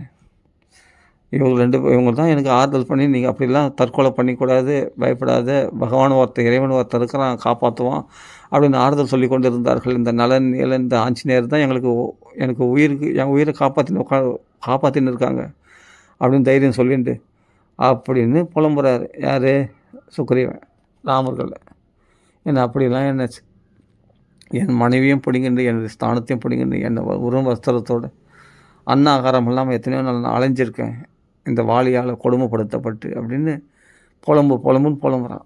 அதை உட்காந்து மெனக்கட்டு கேட்கணும் ராமர். வேறு எதுக்கு தெய்வம்? அதுக்கு தான் அந்த ஆடம் பிடிச்ச அந்த சுக்ரீவனுடைய பக்திக்கு கட்டுப்பட்டு பகவான் தலையெழுத்தேன்னு கேட்கணும். அதெல்லாம் தலையெழுத்தேன்னு இல்லை, பாவம் அவன் நிலைமை அப்படி, அவன் புலம்புறான் பாவம். அதெல்லாம் மெனக்கட்டு கேட்குறாரு தெரியுமா ராமலக்ஷ்மணர்கள். அந்த தடை விதிக்க, அடப்பாயா சும்மா தொல்லை பண்ணின்னு போல கொஞ்ச நேரம் தூங்க விட்றியா நீ? எப்போ பார்த்தாலும் தோண கொஞ்ச நேரம் நிம்மதியாக தூங்க. காலைல பேசிக்கலாம் இருந்தாலும். நான் தான் வாலியை வதம் பண்ணுறேன்னு சொல்லிட்டேன்ல, அதோட விட்டுடணும். சும்மா தருது. நம்மளாம் ஒரு தடவை சொன்ன பிறகு கண்டிப்பாக செய்வியா இப்படிலாம் பண்ணால் தெரியுமா அப்படின்னு போல பண்ணி தான் வச்சுக்க. ஏம்மா நான் தான் அந்த வேலையை முடிச்சு விடுறதுன்னு சொன்னேன்ல, சும்மா இது தொல்லை பண்ணுறீங்க அப்படின்னு யாருக்கெல்லாம் சொல்லுவோம் இல்லையா? ஆனால் ராமர் அப்படி முகத்தை காட்டவே மாட்டேன். பிரசன்ன வதனாம்புஜம், அப்படிப்பட்ட பிரசன்னமான முகமுடையவர் ராமச்சந்திரர். அவ்வளோ பகவான் வாக்கு கொடுத்துட்டான்னா அதை நிறைவேற்றுவான் நம்பிக்கை வந்த பிறகும். ஆனால் மனசு கொந்தளிப்பு தாங்க முடியல. பட்ட கஷ்டங்கள், அவ்வளோ கஷ்டங்கள், அந்த வேதனை தாங்க முடியாமல் திருப்பி அவன் புலம்புறான் சுக்ரீவன் ராமரிடத்தில். அது புரிஞ்சுக்கிறார், அவனுடைய சூழ்நிலையை புரிஞ்சுக்கிறார். அதனால் அது மெனக்கட்டு, அதுதான் மகான்களும் உண்மையான மகான்கள் எவ்வளோ தொல்லை போனால் அந்த தொல்லையாக நினைக்காம அவங்களுடைய கஷ்டத்தை போகிறதுக்காக. அதான் சாதுனுடைய லட்சணம். பரதுக்கே அசகிஷ்ணு சாது. பரதுக்கு கண்டு பொறுக்க முடியாதவர்கள் தான் சாதுக்கள். அதனால் மெனக்கட்டு கேட்பார் ராமர், லக்ஷ்மணர் கேட்பார். நீங்கள் எவ்வளோ தொல்லை பண்ணாலும் தொல்லையாக நினைக்காம உங்கள் சூழ்நிலையை புரிஞ்சுட்டு அதை கேட்டு அதுக்கான விமோசனமும் பண்ணுவார். அதான் கேட்கறதோடு நிறுத்திக்க மாட்டார். அது விமோசனம் பண்ணுறார், வாலியை வதம் பண்ணுறார், சுக்கிரனுக்கு ராஜ்யத்தை ஸ்தாபித்து கொடுக்குறார், உரிமை அவனுடைய மனைவியை சேர்த்து வைக்கிறார். அவன் கண்டிப்பாக அவனை நல்லபடியாக வாழ வச்சு குதூகலமாக சந்தோஷமாக அது எக்காலம் போட்டு அப்படி மதுபானம் அப்படியே ராஜ சௌக்கியங்கள்லாம் அனுபவித்து சந்தோஷமாக இருக்கிறான் வாழி சுக்கிரவன். அப்படி சுக்கிரவனை வாழ வச்சு பார்த்த தெய்வம் ராமன் லக்ஷ்மணர்கள், வாழ வச்சு பார்த்த தெய்வங்கள். அப்போ அவன் புலம்புந்து வீண் இல்லைல்ல. அப்போ யாரார்களையோ நம்ம போய் சொல்லிக்கிறோம். என்னென்னா அந்த நீங்கள் புலம்புறதுனால அதை சாதித்து கொடுக்க முடியாதவங்க சக்தியற்றவர்களிடத்தில் போய் நம்ம சொல்லிக்கிறோம். அவங்களால ஒன்றுமே ஆக முடியாது. ஆனால் நம்ம யாருக்களையோ சொல்லிக்கணுன்ற ஒரு நோக்கத்தினால நம்ம குறைகளை போய் சொல்லிக்கிறோம். அந்த குறைகளை நிவர்த்தி பண்ண போகிறாங்களா அது கேட்குறவங்க? இல்லை அதற்கு அப்படியே உதவி பண்ணுன்ற மனப்பான்மை உண்டா முதல்ல அவங்களுக்கு? அதுவும் தெரியாது. கடினமான ஹிருதயம் உடையவங்க அவங்களே போய் சொல்லிப்பாங்க. அவங்கள சொல்லி என்ன பிரயோஜனம்? எதை இறக்க சுபாவம் உள்ளவங்கன்னா ஏதோ தங்கள் இருக்கிற ஏதோ பணம் பொருள் ஏதாவது வச்சு உதவி பண்ணுவாங்க. அந்த இறக்க சுபாவம் இல்லாமல் காஞ்சி போன நெஞ்சு உடையவர்களெல்லாம் போய் சொல்லி என்ன பிரயோஜனம்? அதே சமயத்தில் சில பிறகு சக்தியற்றவர்கள், அப்படியே நல்ல இறக்க சுபாவம் உடையவர்கள் ஆனால் சக்தியற்றவர்கள், காப்பாற்ற சக்தி இல்லாதவர்கள், பணம் இல்லாதவர்கள், ஏழைப்பட்டவங்க, அவங்களிடத்தில் போய் நீ குறை சொல்லி என்ன பிரயோஜனம்? அதனால தான் ஆண்டவன் இடத்துல போய் முறையீடு. ராமச்சந்திரன் இடத்துல போய் சுக்கிரவன் முறையிட்ட மாதிரி நீ பகவானத்தில் ராமரிடத்தில் போய் முறையீடு. அவர் தான் உன் குறைகளுக்கு சிறந்த பரிகாரம் செய்ய முடியுமே தவிர மற்றவங்களால் பரிகாரம் செய்ய முடியாது. சொல்லியும் பிரயோஜனம் இல்லை. அப்போ சொல்லி அவங்க நம்மளுக்கு உதவலைன்னா அவங்க மேலே கோவம் வரப்படும், நம்ம தேவையில்லாத கோவப்படுவோம். எதுக்கு? அதனால் நீங்கள் யாருக்களையும் உங்கள் குறைகளை சொல்லிக்க வேண்டிய அவசியம் இல்லை. நாளைக்கு இன்றைக்கி குறையாக இருக்கிறதுனால நீங்கள் உங்கள் பலவீனத்தை வெளிப்படுத்திட்டா நாளைக்கு அதை வச்சு உங்களை நாளைக்கு அவமானப்படுத்துறதுக்கும் வாய்ப்பு உண்டு. அதனால் நம்ம பலவீனங்களை மற்றவங்கள தெரிவிச்சுன்னு அவசியம் இல்லை. முடிஞ்ச வரைக்கும் பகவானத்தில் போய் புலம்புறது தான் பெஸ்ட்டு. அதனால தான் சொல்கிறேன், பகவான் கிடைச்சிட்டான்னா கிடைச்சிட்டான், நம்ம சாஞ்சிக்கிறதுக்கு ஒரு தோல் கிடைச்சிச்சு, நம்மளுக்கு நாதன் கிடைச்சிட்டான். இனிமேல் அவன் இடத்துல நீ அழு புலம்பு கத்து சிரி, அதான் சொல்கிறேன், ருததி உத்காயதி கொச்சத் ருததி வைகுண்ட சிந்தா சாப்பிட சரினாக்கா. வைகுண்டத்தில் போய் சிரி அழு புலம்பு குதி ஆடு பாடு என்ன வேணால் பண்ணிக்கும். அவங்கள உனக்கு ஃபுல் ஃப்ரீடம் இருக்குது. பிரகலாதன் எப்படி ஃபுல் ஃப்ரீடமாக பகவானத்தில் போய் அப்படி விளையாடினானோ அப்படி உத்காயதி ருததி கொச்சத்து வைகுண்ட சிந்தா சாப்பிட, வைகுண்ட சிந்தையிலேயே முழுகிட்டான். கிருஷ்ண சிந்தனையிலே கிருஷ்ணன்ற ஒரு கிரகத்தினால ஆட்டி வைக்கப்பட்டான். கிருஷ்ணனை இவன் ஆட்டி வச்சான் பிரகலாதன். ஆமாம், பிரகலாதனை ரொம்ப பிடிக்கும் கிருஷ்ணனுக்கு, கிருஷ்ணனுக்கு ரொம்ப பிடிக்கும். கிருஷ்ணன் இல்லாமல் ஒரு பிடி கூட சாப்பிட மாட்டான். கிருஷ்ணா நீ சாப்பிடாமல் நான் சாப்பிட மாட்டேன் கிருஷ்ணான்ட்டு அவனுக்கு ஊட்டி விட்டு தான் கிருஷ்ணன் பிரகலாதன் சாப்பிடுவான். தண்ணி குடிக்கும்போது பிபன்னு உலகத்து இன்னதென்று அறியவில்லையாம் எல்லாம் ஏன்னா வைகுண்ட சிந்தா சாப்பிட சேதனகா. வைகுண்டனுடைய சிந்தனையில் வைகுண்டனுக்கு சாப்பிட்றது, வைகுண்டனுக்கு கொடுக்குறது, அவன் குடித்த பிறகு தான் தான் குடிக்கிறது, அவன் சாப்பிட்ட பிறகு தான் தான் சாப்பிட்றது. அப்படின்னா இந்த இதில் இருக்கிறவனுக்கு உலகம் என்ன தெரிய போகுது? அவனுக்கு அவன் உலகமே வேற வாச்சே. என்ன ஜெகதி திருஷம் ஜெகத் இன்னதென்று அறியாமல் இருந்தான். ஏன்னா அவனுடைய உலகமே வேறப்பா. அவன் உலகம் வைகுண்ட உலகம். அவன் பழகிறது பகவானிடத்தில் பழகிறான், பாகவதத்தோட பழகிறான். மகாலட்சுமி மகாவிஷ்ணு அவனுக்கு கண்ணுக்கு தெரியுறாங்க. அப்படியல்லவா நம்ம பக்தி பண்ணணும். அப்போ அதில் மெய் மறந்துட்டா அப்போ பகவத் கண்காணிப்பிலே தானே இருப்பேன். இதுதான் உண்மையான பக்தின்னு பேர். பிரகலாதன் பண்ணது தான் உண்மையான பக்தி. நம்ம சிரமப்பட்டு பண்ணுற பற்றியா அதெல்லாம் உண்மையான பக்தி ஆகாது. சமயேவகி கேவலம், வெறும் சமம் மட்டும்தான் மிஞ்சம். என்ன பக்தியில் உற்பத்தி அதே பக்தி உண்டு பண்ணலன்னு சொன்னால் அது சமயேவகி கேவலம். நீ பக்தியே பண்ணாலும் தர்மஸ்வானிஷ்டித பும்சாம் விஸ்வக்சேன கதாசுயாக ந உற்பத்தியதே எதிரெதிரும் சமயேவகி கேவலம். நீ உன்னுடைய சுதர்மமாக நீ அனுஷ்டிக்கலாம். என்னுடைய சுதர்மம் நான் பக்தி பண்ணுறது அப்படின்னு சொல்லிட்டு நீ சாதாரண சிரமங்கள் பண்ணலாம். என்ன தான் பண்ணாலும் பகவானுடைய கதையில் பகவானத்தில் பக்தி இன்ன உற்பத்தியதே ரதினா பக்தி, இந்த இடத்துல பக்தி. அப்போ அந்த ஆசை பகவானத்தில் ஆசை உண்டு பண்ண சொன்னால் சிரமையேவகி கேவலம், வெறும் சிரமம் மட்டும்தான். அது காலகரியம். நீ அனுஷ்டிக்கிற சாதனையினால் உனக்கு பகவானத்தில் அன்பு பெருகணுமே தவிர அன்பு குறையக்கூடாது. புரிஞ்சுக்கணும். லோக விஷயத்தில் அன்பு குறையணும், பகவானத்தில் அன்பு வளரணும். அதனால் நீ எந்த சாதனை இதெல்லாம் பண்ணால் தான் பகவான் கிடைப்பான்னா, நீ அதெல்லாம் பண்ணால் தான் பகவான் கிடைப்பான் அப்படின்னு ரொம்ப கஷ்டப்படுவேன். அவ்வளோலாம் தேவையே இல்லை. ஒரு புஷ்பத்தினால, பத்திரம் புஷ்பம் பிறந்தது, ஒரு பழத்தினால இல்லை, ரெண்டுமே எதுவுமே இல்லை. கைகூப்பி நமஸ்காரம் பண்ணி நமோ நமகன் நமஸ்காரம் நமந்த ஏவ ஞான பிரயாச உதபானே நமந்த ஏவ நமந்த ஏவ நமஸ்காரம் ஒன்று மாத்திரம் போதும் அவனை சந்தோஷப்படுத்துறதுக்கு. அவன் நாமா சொல்கிறது ஒன்று மாத்திரம் போதும். இதுவே நீ ஷோடச உபச்சாரம் பண்ணதுக்கு சமானம். ராமான்னு ஆசையாக அன்பாக நீ உருகி கூப்பிட்டுட்டுன்னா அவளை தான் துஷ்யதி பூரிச்சு போயிடுவான் பகவான். ஆமாம், அந்த ஒரு நாமா நீ சொன்ன ஆசையாக சொன்ன பற்றியா, ராமான்னு ஆசையான கூப்பிட்ட பற்றியா, அந்த ஒன்றுனாலே பகவான் பூரிச்சு போயிடுவான். அதுதான் பக்தின்னு பேர். உங்களை சிரமப்படுத்தின்னு கஷ்டப்படுத்துன்னு, ஆனால் அதுக்காக பூஜை ரூமை அசுத்தமாக இருக்கக்கூடாது. அதுக்காக நம்ம முடிஞ்ச வரைக்கும் சுத்தம் பண்ணிடணும். இது பண்ணணும். சிரமப்பட வேணான்னு சொல்லுவார். கஷ்டப்பட்டு செய்யணும்னா ஆசையாக செய்யலான்ற, பொறுமையாக செய்யலாம், ரிலாக்ஸாக செய்யலாம், அவசரமே இல்லை. அப்படி செய்து பகவானத்தில் பார்த்து பேசு. அதை விட முக்கியம் என்னென்னா அந்தரங்க பக்தி தான். அது வீட்டில் இருக்கிறத ஒரு படமாக நினைக்காத. நம்ம கிருஷ்ணன், நம்ம ராதை, நம்ம ராமன், நம்ம சீதை அப்படின்னு நினச்சி அவ்வளோ மணிக்கணக்காக பேசு. உன் குறைகள்லாம் அவங்களால சொல்லிக்கோ. உனக்கு என்ன உடம்பு வலியா, நோயா, மனசு கவலையா, என்ன பிரச்சனை உனக்கு? பகவான் நீ அதான் சொல்கிறேன், மனுஷால நம்புறீங்க, அந்த மனுஷர்களே படைத்த பகவானே நம்ப மாட்டேன்றீங்களே, இது என்ன கொடுமை? கண்ணுக்கு தான் தெரியலானே, படத்தில் படம் இல்லை, அது பகவான், அது சிலை இல்லை, பகவான் கிருஷ்ணன் அப்படின்னு நினச்சிட்டா அதுக்கு பிறகு நீங்கள் அத்வைதம் ஞானம் அது இதுன்னு தேடி ஓடுவீங்களா? ஓட மாட்டீங்க. எனக்கு கிருஷ்ணன் கிடச்சிட்டானே அந்த பூரிப்பில் நீங்கள் ஆகாசத்துக்கும் பூமிக்கும் குதிப்பீங்க. நான் சொல்கிறது நடக்குதா இல்லையா பாருங்க. சத்தியமாங்க.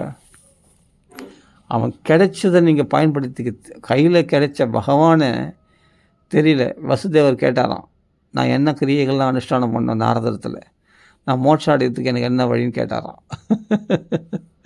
அதான் சொல்கிறேன், கங்கைக்கு அருகிலே வாசம் பண்ணுறவங்க எங்கேயோ தூர தேசத்தில் போய் தண்ணி எடுத்துன்னு வந்தால் அதுதான் புனிதமான தீர்த்தம்னு சொல்லுவாங்களாம். அது மாதிரி கரையாகி போயிடுச்சு. கையில் வெண்ணெய் வச்சுன்னு நெய் கலைவானை உண்டாயாங்கண்ணா, ஊரெல்லாம் நெய் கலைஞ்சானா ஒருத்தன் கையில் வெண்ணெய் வச்சுன்னு. அது மாதிரி கதையால் தான் இருக்குது. பகவானே மகனா வசுதேவன்ற புள்ள வாசுதேவனே பகவான் மகனாக பிறந்த அந்த வசுதேவர் நாரதத்தில் கேட்குறாராம் மோட்சத்துக்கு என்ன வழின்னு. அதுதான் ஆச்சரியன்றார் நாரதர் பார்த்து. இது ஆச்சரியப்படுறதுக்கு ஒன்றும் இல்லைப்பா, அது அப்படி தான், பகவானுடைய மாயை அப்படி. பகவானே புள்ளியாக பிறந்து இவர் கேட்குறாருன்னா ஆச்சரியப்பட்டாராம் நாரதர். அதான் சொல்கிறேன், நாரதர் ஆச்சரியப்படுறதுக்கு ஒன்றும் இல்லை. ஏன்னா பக்கத்துலேயே எங்கே ஓடினா கூட தூரத்தில் எங்கேயோ போய் தண்ணி எடுத்து வந்து அதுதான் புண்ணியத்துன்னு சொல்லுவாங்க. அது மாதிரி உலகம்தான் இது, அது பகவானுடைய மாயை அப்படி தான் இருக்கும். அதனால் அப்படி தான் இருப்பாங்கன்ட்டு அவர் லோகத்தை அனுசரித்து சொல்கிறார் நாரதர். உண்மைதான் அப்படின்னு. அதனால் வசுதேவர் அப்படி சொன்னார்னா நம்மளாம் ஏமாத்துறோம். அப்போ நாம் பகவானை பக்கத்தில் வச்சுக்கிட்டு நம்ம வீட்டில் இருக்கிற படங்களை விக்கிரகத்தை வச்சுட்டு அது பகவான்னு உணராமல் இருக்கிறமே, இதான் கையில் வெண்ணெயை வச்சு நெய் கலருக்காத. வெளியிலலாம் போய் பகவானை தேடுறோம். அதை விட இன்னும் நெருக்கமாக பகவான் எங்கே இருக்கிறான்னு நம்ம ஹிருதயத்திலே இருக்கிறான். அகம் ஹிருதி சன்னிவேஷ்டோ அப்படின்ட்டு கீதையில் சொல்கிறாங்க இல்லையா, நான் ஒவ்வொரு ஹிருதயத்துலேயும் இருக்கிறேன். அதை நீ தெரிஞ்சிக்கல, ஆனால் இருக்கிறன்றது பொய் இல்லைல்ல, அது உண்மை தானே. நீ பார்க்கலன்றது என்னென்னா அது உன் மனக்கோளாறு, உன் கண்ணை மறைச்சி உன் மாயை, உன்னுடைய அஜ்ஞானம். அது நான் தான் பண்ண முடியும். ஆனால் நீ கூப்பிட்டா நான் வந்திருப்பேன் ஹிருதயத்தில், சித்தத்வாத்தை ரெடியாக இருக்கிறேன். நீ ஹிருதயத்தில் என்ன நினச்சா நான் வந்திருப்பேன், ஹிருதயத்தில் தோன்றியிருப்பேனே. அப்போ என்னோட பேசின்னு இருக்கலாமே. அப்போ அந்த கண்ணனோட வீட்டில் இருக்கிற படம்னு நினைக்காதீங்க, பகவான் நினச்சி பேசுங்க. மணிக்கணக்காக உங்கள் குறைகளை சொல்லுங்கள். சும்மா ஏதோ அது வீண் பேச்சுன்னு நினைக்காதீங்க. அதெல்லாம் போய் வைகுண்டத்தில் இருக்கிற வைகுண்டாதிபதிக்கு காதில் போய் விழும். அதெல்லாம் வைகுண்டாதிபதியுடைய காதில் போய் நீங்கள் சொல்கிறதெல்லாம் போய் விழும். எல்லாத்தையும் எழுதி வச்சுப்பான் பகவான்.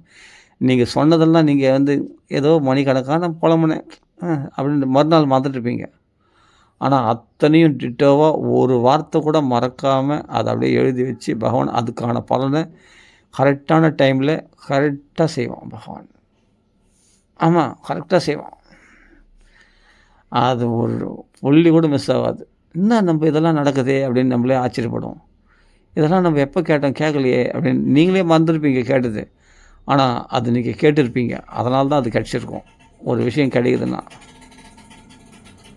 ஒரு விஷயம் நம்ம வீட்டில் நடக்குதுன்னா, முன்னாடி என்றைக்கோ ஒரு நாள் புலம்பிருவீங்க கிருஷ்ணன் முன்னாடி. அதுதான் இப்போ நடக்குது, அதுதான் இப்போ நிறைவேறுது அப்படின்னு. அப்போ நீங்கள் அதாவது காஸ் அண்ட் எஃபெக்ட், காரணம் இல்லாமல் காரியம் இல்லை. நீங்கள் கேட்காம பகவான் கொடுக்க மாட்டான், அதை கேட்டதுனால தான் கொடுத்தான். ஆனால் நம்மளுக்கே அது தெரியாது நம்ம தான் கேட்டோமான்னு. என்றைக்கோ ஒரு நாள் தெரியாமல் கேட்டிருப்பீங்க, மறந்துட்டு இருப்பீங்க. இதுதான் விஷயம். இது என் வாழ்க்கையிலே நிறைய நடந்திருக்கு, சொல்கிறேன். அப்போ கரெக்டாக தானே இருக்குது, பகவான் கரெக்டாக தானே கொடுத்துருக்கான். நீ என்ன கேட்டியா தானே கொடுத்துருக்கான். அதனால் கேட்குறது நம்ம ஏதோ புலம்புலாம் கேட்கக்கூடாது. கொஞ்ச நேரம் பேசினாலும் அர்த்தமாக பேசணும். அதனால் மணிக்கணக்காக பகவானில் பேசணுன்ற ஆசையினால பேசுறது வேறு. அவன் லீலைகளை வச்சு பேசலாம். ஆனால் நம்ம கோரிக்கைன்னு கேட்குறோம் பற்றியா, அதை பார்த்து கேட்கணும். ஏதோ வாய்க்கு வந்ததெல்லாம் கேட்கக்கூடாது. அப்புறம் கொடுத்துட்டான்னா, ஐயோ நான் கேட்கலையே, நீ கேட்கலன்னா சொல்லாத, கேட்டிருக்க மாரியம்மா. அதனால தான் இப்போ நிறைவேறுது. அந்த கஷ்டத்தை இப்போ அனுபவிக்கிறேன். ஆஹா, இது கிடைக்காம இருந்தாவே நல்லா இருந்திருக்குமே. நீ தானே ஆத்திரத்தில் அவசரத்தில் கேட்ட, இப்போ கஷ்டத்தை அனுபவி. அப்போது எதையுமே நம்ம பார்த்து நமக்கு சிரமத்தை கொடுக்கக்கூடியதான், நல்லதை பண்ணக்கூடியதான்னு பார்த்து கேட்கணும். ஏதோ புத்தகம் கேட்டோம்னா அப்புறமா அது கிடைச்சிச்சுன்னா அதை வச்சு காப்பாற்றுற பொறுப்பு உன்னுடையது. அதில் ரொம்ப சிரமங்கள் இருக்கும். அதனால தான் பகவான் இஷ்டமாக விட்டுடணும். அப்போ அவன் நல்லதாகவே கொடுப்பான் பார்த்து. சுகிருதா சர்வதேகினாம். எல்லா உடல் எடுத்த அத்தனை பேருக்கும் நல்லது மட்டுமே செய்யக்கூடியவன் கிருஷ்ணன் பரமாத்மா. அதனால் அவனிடத்தில் பேசும்போது பார்த்து பேசணும். அதனால் புலம்பலாம், நம்ம கஷ்டத்தெல்லாம் நினச்சி புலம்பலாம், இல்லைன்னு சொல்ல வரல. அந்த கஷ்டத்தெல்லாம் போய்க்கிடுவான். நீங்கள் புலம்பணுமே, ஃபஸ்ட்டு நீ புலம்பணுமே, அழணுமே, அவனுக்காக உருகணுமே. அது கிருஷ்ணனாக நினச்சி நீ பேசணுமே. பேசும்போது அவன் பதில் சொல்ல மாட்டேன்றானே, பதில் சொன்ன கேளு, அவனை சட்டை பிடிச்சி கேளு. ஏன் எனக்கு பதில் சொல்ல மாட்டேறேன், ஏன் எங்களை பேச மாட்டேன்ற, நான் தான் உனக்கு அவ்வளோ இலக்காரமாக போயிட்டேன்னா? அப்போ மீராபாயெல்லாம் வசதி, பிரகலாதான் வசதி, நான் உனக்கு இலக்காரமா? அப்போ நான்லாம் முக்கியம் இல்லையா கிருஷ்ணா உனக்கு? அப்போ இனிமேல் உங்களை நான் பேச மாட்டேன் அப்படின்ட்டு போச்சு. அதுக்கப்புறம் மறுபடியும் நம்மளால் பேசாமல் இருக்க முடியாது, திருப்பி பேசுவோம் அவங்கள கிருஷ்ணங்களை. ஏன் கிருஷ்ணா சரியாக பேச மாட்டேன்றேன் அப்படின்னு. அப்படி தான் பக்தி வளரும். பக்தி வளர வளர வளர வளர வளர பகவானுடைய அசைவுகள், நெளிவுகள், பகவான் வளர்ந்து போகிறது பிரகலாதனுக்கு தெரிஞ்ச மாதிரி நமக்கும் தெரியும். நம்ம சாதனையே பண்ணாமல் இது போல் பகவானத்தில் பேசாமல் சுதந்திரமாக பழகாமல் திடீர்னு பகவான் எப்படி நமக்கு காட்சி கொடுப்பான் யோசித்து பாருங்கள். உண்மையிலே நம்மளுக்கு சப்ஜெக்டு ஆப்ஜெக்ட் எல்லாமே நாமளே தான். அதை நல்லா புரிஞ்சுக்கணும். அது எப்படி அதை உருவகப்படுத்திக்கிறது கிடையாது. அது நம்ம வீட்டிலே இருக்கான் பகவான், இருக்கான் நம்ம ஹிருதயத்தில் இருக்கான் பகவான். அப்போது நீ பகவானோட பேச்சு பழகி அதில் ருசியை வளர்த்துக்க என்னென்னா உலக விஷயங்களில் ஆசையே வராது உனக்கு.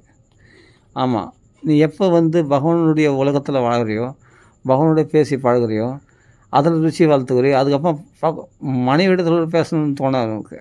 மனைவி கூட கணவனிடத்தில் பேசணும்னு தோணாது, பிள்ளைகள் பேசணும்னு தோணும். ஏன்னா அந்த டைமில் பகவான் கிருஷ்ண அனுபவம் கெட்டு போகுதுன்னு நினைப்பேன். அப்படி ருசியை வளர்த்து பகவானிடத்தில் பேச பழகிடுச்சுன்னா யாரும் வேணாம், எனக்கு கிருஷ்ணன் போதும், கிருஷ்ணனுக்கு நான் போதும், அவ்வளோதான். அப்படி இருக்கணும்னு தோணும். அது தனி உலகம். அப்போது எந்த விஷயத்துலையுமே பட்டுதல் வராது, ருசி வராது. அந்த ருசியெல்லாம் அருந்து போயிடும். இதுதாங்க சுலபமான பக்தி. இந்த வழியை காட்டினவர் யாருன்னா பிரகலாத் சுவாமி, மீராபாய், துக்காராம் தாசர். தனிமையில் போய் உட்காந்துருவார் தம்புரா வச்சுட்டு. அப்பாடுக்கு விட்டலனுடைய பாடல் அபங்கங்கள் வந்துனே இருக்கும். அபங்கங்கள் பாடலாக வந்துனே இருக்கும். அதெல்லாம் சிலது தான் கிடைச்சதுன்றாங்க, நிறைய கிடைக்கலன்றாங்க, நம்மளுக்கு தெரியாது. அந்த அபங்கங்கள் அவ்வளோ அனுபவத்தோடு பாடியிருக்காரு. தியாகராஜ சுவாமிகள் அவ்வளோ கீர்த்தனைகள் பாடியிருக்காரு, ராமரோட தனிமையில் அனுபவிச்சு. அப்போ உலகத்தை இல்லறவாசி தான், ஆனால் உலகத்தில் எந்த விஷயத்துலையும் பட்டுதல் இல்லை. அப்படியேப்பட்ட சரபோஜராஜை நிதி சால சுகமா ராமா உன்னுடைய சந்நிதி சேவை சுகமா அப்படின்ட்டு பாடினார். அந்த பணத்தில் எதுலேயுமே ஆசை இல்லை. ராமருடைய சந்நிதி சேவையில் உள்ள சுகத்தை அனுபவிச்சுட்டவங்களுக்கு ராமருடைய சந்நிதி சேவை சுகத்தை அனுபவிச்சு அந்த கிருஷ்ணனோட பழகி ராமரோட பழகி பேசி பழகி அந்த உல்லாசத்தை அனுபவித்தவங்களுக்கு அந்த ராமர் கதையை பேசி அவனிடத்துலேயே கதையை சொல்லி அந்த ராம கதையே அவர் தியாகராஜ சுவாமி ராமாயணம் எழுதியிருக்கார், பாடலாக பாடியிருக்கார். அது ஒரு பாசுரப்படி ராமாயணம் சொல்லுவாங்க. அது அழகாக பாடலாக பாடியிருக்கார் ராமாயணம். அவரால் தியாகராஜ சுவாமிகள் ராமாயணம் எழுதியிருக்கார். அப்படி பகவானிடத்தில் பேசுறது தான் அதெல்லாம், அந்த அனுபவங்கள் அதெல்லாம். ஆனால் ரொம்ப சாநித்தியம் உடையது, ரொம்ப தபசக்தி உடையது அதெல்லாம். தினமும் கோடிக்கணக்கான ராமநாமம் சொல்லி அந்த தபஸ்னால பாடின பாட்டு இல்லையா, அது ரொம்ப சக்தி படைத்த பாடல்கள் அதெல்லாம். தியாகராஜ சுவாமியுடைய கீர்த்தனைகள்லாம் ரொம்ப சக்தி வாய்ந்தது. அதனால தான் இன்றைக்கி உலக பிரசித்தமாக பிரகாசிக்கிறது அவங்களுடைய கீர்த்தனைகள்லாம். அது தபஸ்லேருந்து வந்தது, ராமநாம தபஸ்லேருந்து வந்த வார்த்தைகள் அதெல்லாம். அதுக்கு ரொம்ப சாநித்தியம் உண்டு. அதனால் பகவானிடத்தில் பேசணும், தனிமையில் பகவானிடத்தில் பழகணும், பகவானே கதியாக இருக்கணும். பசி தாகம் எதுவுமே தெரியாது. அப்படி தான் 24 நேரம் பகவான் அர்ச்சனையிலேயே மெய் மறந்து பகவானிடத்தில் பேசி பழகி அப்படி பாவ சமாதிக்கு போயிட்டார். யார்? பரதேகீஸ்வரர். ஆனால் அந்த பாவ சமாதி போகிற நிலைக்கு அளவுக்கு உயர்ந்துட்டார். பிரேம சமாதி இன்னும் போகலை. பாவ சமாதி வரைக்கும் போகிற வரைக்கும் தடங்கள் உண்டு. உடனே ஒரு மான் ரூபத்தில் வந்து அவருடைய பூஜைகள்லாம் கெடுத்துடுச்சு, அந்த அந்தரங்க சாதனை கெடுத்துடுச்சு. பரதேகீஸ்வரர் அப்படி பக்தி பண்ணவர் தான். அப்படி புஷ்பங்களால் அர்ச்சனை பண்ணி பகவானுக்கு அபிரத புருஷ பரிச்சரியா அப்படின்னு பார்த்த மாதிரி இருக்குது. இடைவெளி இல்லாமல் பகவானுக்கு அர்ச்சனைகள் பண்ணி அப்படி பிரேமையில் மனம் உருக அந்த பிரேம சமுத்திரத்தில் மூழ்கி அப்படியே சுகாச்சாரிய வர்ணிக்கிறார் பாருங்கள். பேராஃபாக அந்த ஸ்லோகத்தில் வர்ணிக்கிறார், படிச்சு பாருங்கள். அப்படி பக்தியில் மெய் மறந்து பூஜையும் மறந்தாலும் அந்த புஷ்பத்தை எடுத்து பார்த்தா பகவான் தெரிய ஆரம்பிச்சுட்டானா ஹிருதய தொண்டை கத்கதம் உண்டாயிடும். அந்த பகவான் சாலக்கிராம சிலையாக இருக்க மாட்டார், பகவானாக தெரிய ஆரம்பிச்சுடுவார். கண்ணில் சங்கச்சக்கர கதாதாரியாக பூரிச்சு போயிடார். அப்படியே அந்த தர்சனத்தில் மெய் மறந்து போய் அந்த புஷ்பத்தையும் எடுத்து பண்ணி அந்த பிரேம தொண்டை கத்கதம் உண்டாகி வாயில் பகவான் நாம வர முடியாமல் உடம்பெல்லாம் சிலுத்து போய் உடம்பு ஆட்டம் கண்டு போய் அசைவற்றவராக அந்த புஷ்பத்தையும் எடுத்து போட முடியாமல் அப்படி சக்தியற்றவராக போயிட்டு வரோம். அப்படி மூர்ச்சி அடைந்துட்டு வரோம். அந்த பக்தியில் பாவ சமாதியில் போய் அந்த சமாதி நிலை கைகூடி அப்படி ஒரு பிரேமையில் தலைச்சாராம் பரதேகீஸ்வரர். அது தாங்க பக்தின்னு பேர். அப்படி தான் அம்பரீஷன் கூட சபை மன கிருஷ்ண பதாரவிந்தை அந்த திருவடி கமலங்களை தியானம் பண்ணினா மனசு அப்படியே பறி கொடுத்துட்டு வரோம். சதா எப்பொழுதும் அந்த பகவானுடைய சேவையிலே தன் வாழ்நாளை கழிச்சாங்க. ஆசையாக பண்ணாங்க பக்தியை, அன்பாக பண்ணாங்க பக்தி. அவளுக்கு இவ்வளோ சிரமங்கள் இவ்வளோ சாதனைகள் கஷ்டப்பட்டால் தான் பகவான் கிடைப்பான்னா அது ரொம்ப கஷ்டம். ஆசையாக அன்பாக பக்தி பண்ணாங்க. சிறிது சாதனைகளாலேயே பகவான் கிடைச்சிடுவான். சின்ன பிரயத்தனத்தினாலே அல்ப பிரயாசத்தினாலே பகவான் கிடைச்சிடுவான். ஆமாம், சொல்பம் அப்பியாசிய திராயதே மகோதோபயாத். சொல்பம் அப்பியாசம் பண்ண விட போதும், பெரிய மரண பயத்திலேருந்தே உன்னை பகவான் விடுவிச்சிடுவான். சுலபமாக பகவான் கிடைச்சிடுவான்னு அர்த்தம். சொல்பம் அப்பியாசிய தர்மசிய திராயதே மகோதோபயாத். இந்த பாகவ தர்மத்தை கொஞ்சம் கடைபிடிச்சாலும் பெரிய பலனை கொடுக்கக்கூடியது. அதனால் நம்ம வீட்டில் இருக்கிற பகவானத்தில், அதாவது நமக்கு தெரியல, பக்தி பண்ண தெரியல மக்களுக்கு. இதெல்லாம் பக்தி அதெல்லாம் பக்தி அப்படின்னு பெருசாக பூஜைகளை ஆடம்பரம் பண்ணுறதே தவிர, வெளியெலாம் ஓடுதே தவிர, கோயில்களாக ஓடுதே தவிர, க்ஷேத்திர யாத்திரை தீர்த்த யாத்திரைன்னு மூட்டை கட்டிக்கின்னு அலையதே தவிர அந்தரங்க சாதனை பக்தி பண்ண தெரியல மக்களுக்கு. தெரிஞ்சால் விடவே மாட்டாங்க. அந்த பகவான் நம்ம வீட்டில் இருக்கிற பகவானை தெரிஞ்சுக்கிட்டா விடவே மாட்டாங்க. அந்த பகவானை என்ன சொன்னாராம், அந்த பெருமாள் ரங்கநாதனை வழிபட்டுட்டு வைகுண்டத்துக்கு நான் வருவேன். ஒரு ஆழ்வார் சொல்கிறார், வைகுண்டத்துக்கு வருவேன், இந்த ரங்கநாதன் இந்த பெருமாள் மாதிரியே இருக்கணும் அங்கே. அந்த பெருமாள் மாதிரி இல்லைன்னா நான் வைகுண்டத்துலேருந்து மறுபடியும் இங்கே வந்துடுவேன் அப்படின்றார். வைகுண்டாதிபதியே நான் வணங்குற இந்த பெருமாள் மாதிரி இருக்கணுமா, இந்த ரங்கநாதன் மாதிரி இருக்கணுமா அப்படி ஒரு ஆழ்வார் சொல்கிறார். அப்படின்னா அந்த ரங்கநாதனத்தில் அப்படி ஈடுபட்டவங்க, அந்த பகவானத்தில் பேசி பழகினவங்களுக்கு அந்த படத்தை விட்டு அந்த விக்கிரகத்தை விட்டு வேறு எதையுமே சேவிக்க மாட்டாங்க. வேறு தீர்த்த யாத்திரை க்ஷேத்திர யாத்திரை மூட்டை கட்டின்னு போக மாட்டாங்க. தெரியல, அந்த அந்தரங்க சாதனையில் உள்ள சுவை தெரியல, அந்த அந்தரங்க பக்தியினுடைய அனுபவம் அவங்களுக்கு புரியல. புரிஞ்சால் அப்புறமா தன் வீட்டில் இருக்கிற அந்த விக்கிரகமோ எந்த கிருஷ்ணனிடத்தில் ஈடுபட்டதோ மனசு தீவிரமாக, அந்த கிருஷ்ண விக்கிரகத்தை விட்டு வேறு எந்த கோயிலுக்கும் போக மாட்டாங்க, எந்த க்ஷேத்திரம் போக மாட்டாங்க, எந்த தீர்த்த யாத்திரையும் போக மாட்டாங்க. அதுக்கப்புறமா இதுவே கதி. அந்த மீராபாய் இருந்தால் பற்றி அப்படி இருப்பாங்க. பிருந்தாவனத்துக்கு வந்தா அந்தம்மா அது போய் பார்க்கணும். பகவான் இங்கெல்லாம் நீ விளையாடினியா கிருஷ்ணா, அந்த லீலைகள் பண்ண இடம் தான் போனான். அதுதான் போனாலே தவிர, ஆனால் அந்த பகவானத்தில் ஈடுபட்ட அந்த சித்தமானது கிரிதாரி கிரிதாரி கிரிதாரி, அந்த கிரிதாரியை விட்டு வேறு எதுவும் தெரியாது அவளுக்கு, மீராபாய்க்கு. அப்படி பக்தி பண்ணான். அது மாதிரி இப்போ ராம விக்கிரகத்தை விட்டு அவர் ராமர் கோயில் அங்கங்கே ஓடினாரா தியாகராஜ சுவாமிகள்? அந்த ராம விக்கிரகத்துக்கு தான் அப்படி உற்சவங்கள் தோலோத்சவம் எல்லாம் பண்ணுது, வசந்தோத்சவம் எல்லாம் பண்ணுது அந்த ராம விக்கிரகத்துக்கு தான். அதில் ஈடுபட்ட சித்தமுடையவர்களுக்கு வேறு எதுவும் தெரியாது, அவங்களுக்கு வேறு உலகமே தெரியாது. அப்படி பிரகலாதனுக்கு அந்தரங்கத்தில் கிருஷ்ண கிரக கிரகிதாத்மா, அதை தவிர அவனுக்கு வேறு எதுவும் தெரியாது. அவன் தனியாக கோயில்களுக்கு தீர்த்தங்களுக்கு போனானா போதான் விடுவானா ஹிரண்யகசிபு. ஆனால் எல்லா சோதனைகளையும் கடந்தார். எவ்வளோ பெரிய பலன் கொடுத்தார் பகவான். பஞ்சபூதங்களாலையும் அழிவில்லாதபடி பண்ணார். பஞ்சபூதங்களாலையும் ஆகாசத்தில் அவனுக்கு அழிவில்லை, நீரால் அழிவில்லை, நெருப்பால் அழிவில்லை, பூமியை குகையில் அடைக்க வச்சுதான் அதுலேயும் அவனுக்கு அழிவில்லை, சாப்பிடாம பட்டினி போகிறதுனால அழிவில்லை. எத்தனையோ விஷயங்களில் பஞ்சபூதங்களால் எந்த விதத்துலேயும் பிரகலாதன் அழிக்க முடியல இல்லையா? நீரால், நெருப்பால், காட்டால் எதுலேயும் அழிக்க முடியல, ஆயுதங்களால் வெட்ட முடியல, ஒன்றும் பண்ண முடியாது பிரகலாதனை. ஏன்னா பகவான் ரட்சிக்கின்றான். இப்போ நான் புலம்புறேன், நீங்கள் பகவானத்தில் புலம்புனதுக்காக நான் இப்போ என்னை புலம் வைக்கிறான் பகவான். நான் பேசுறதில்லை. அந்தந்த சமயத்தில் எனக்குள்ளே தோண்டி அந்த பிரவேசியம் வாட்சியமாம் பிரசுத்தாம், அந்த பகவான் என் வாக்கை எழும்ப வைக்கிறான். அதனால் நான் சொல்கிறேன். இன்றைக்கி என்ன சொல்ல போகிறேன்னு எனக்கு தெரியாது. ஆனால் ஏதோ பேசணும்னு நினச்சா நம்ம ஹிருதயத்திலேருந்து பகவான் பேசுவான். பேசுனதெல்லாம் நான் கிடையாது. அதனால் நான் புலம்புறேன்னா புலம்ப வைக்கிறான் பகவான். எதுக்காகனா நீங்கள் போய் பகவானத்தில் புலம் வைக்கணும், உங்களை எல்லாரையும் புலம் வைக்கணுங்காக தான் இப்போ நான் புலம்புறேன்.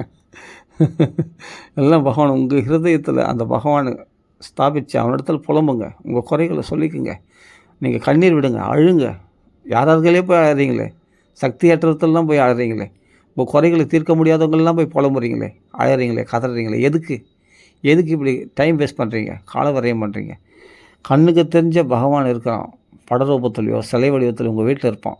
அவனிடத்துல சொல்லி அழுங்க, புலம்புங்க. சத்தியமாக முழு நம்பிக்கையோடு கண்டிப்பாக நீங்கள் புலம்பினீங்கன்னா கண்டிப்பாக அதுக்கு ரிசல்ட்டு கிடைச்சே தீரும். கிடைக்காமல் போகாது. இது சத்தியம். என் வார்த்தையில் நம்பிக்கை கொள்ளுங்கள். என் வார்த்தைன்றதான் இல்லை, பிரகலாதன் சத்தியம் விதாதும் நிஜபிருத்திய பாஷிதம், உண்மையான பக்தன் வாக்க சத்தியமாக்கிறதுக்கு பகவான் தோன்றிலிருந்து புறப்பட்டது சத்தியம். நீ நம்புறது இருந்தால் கண்டிப்பாக பகவானத்தில் பேசுவீங்க. இன்றைக்கி டைம் போர் அடிக்குது, நான் டிவி சீரியல் பார்க்குறேன், நான் யூடியூப் பார்க்குறேன் அப்படின்னு இப்படி காலத்தை விரயமாக்க மாட்டீங்க.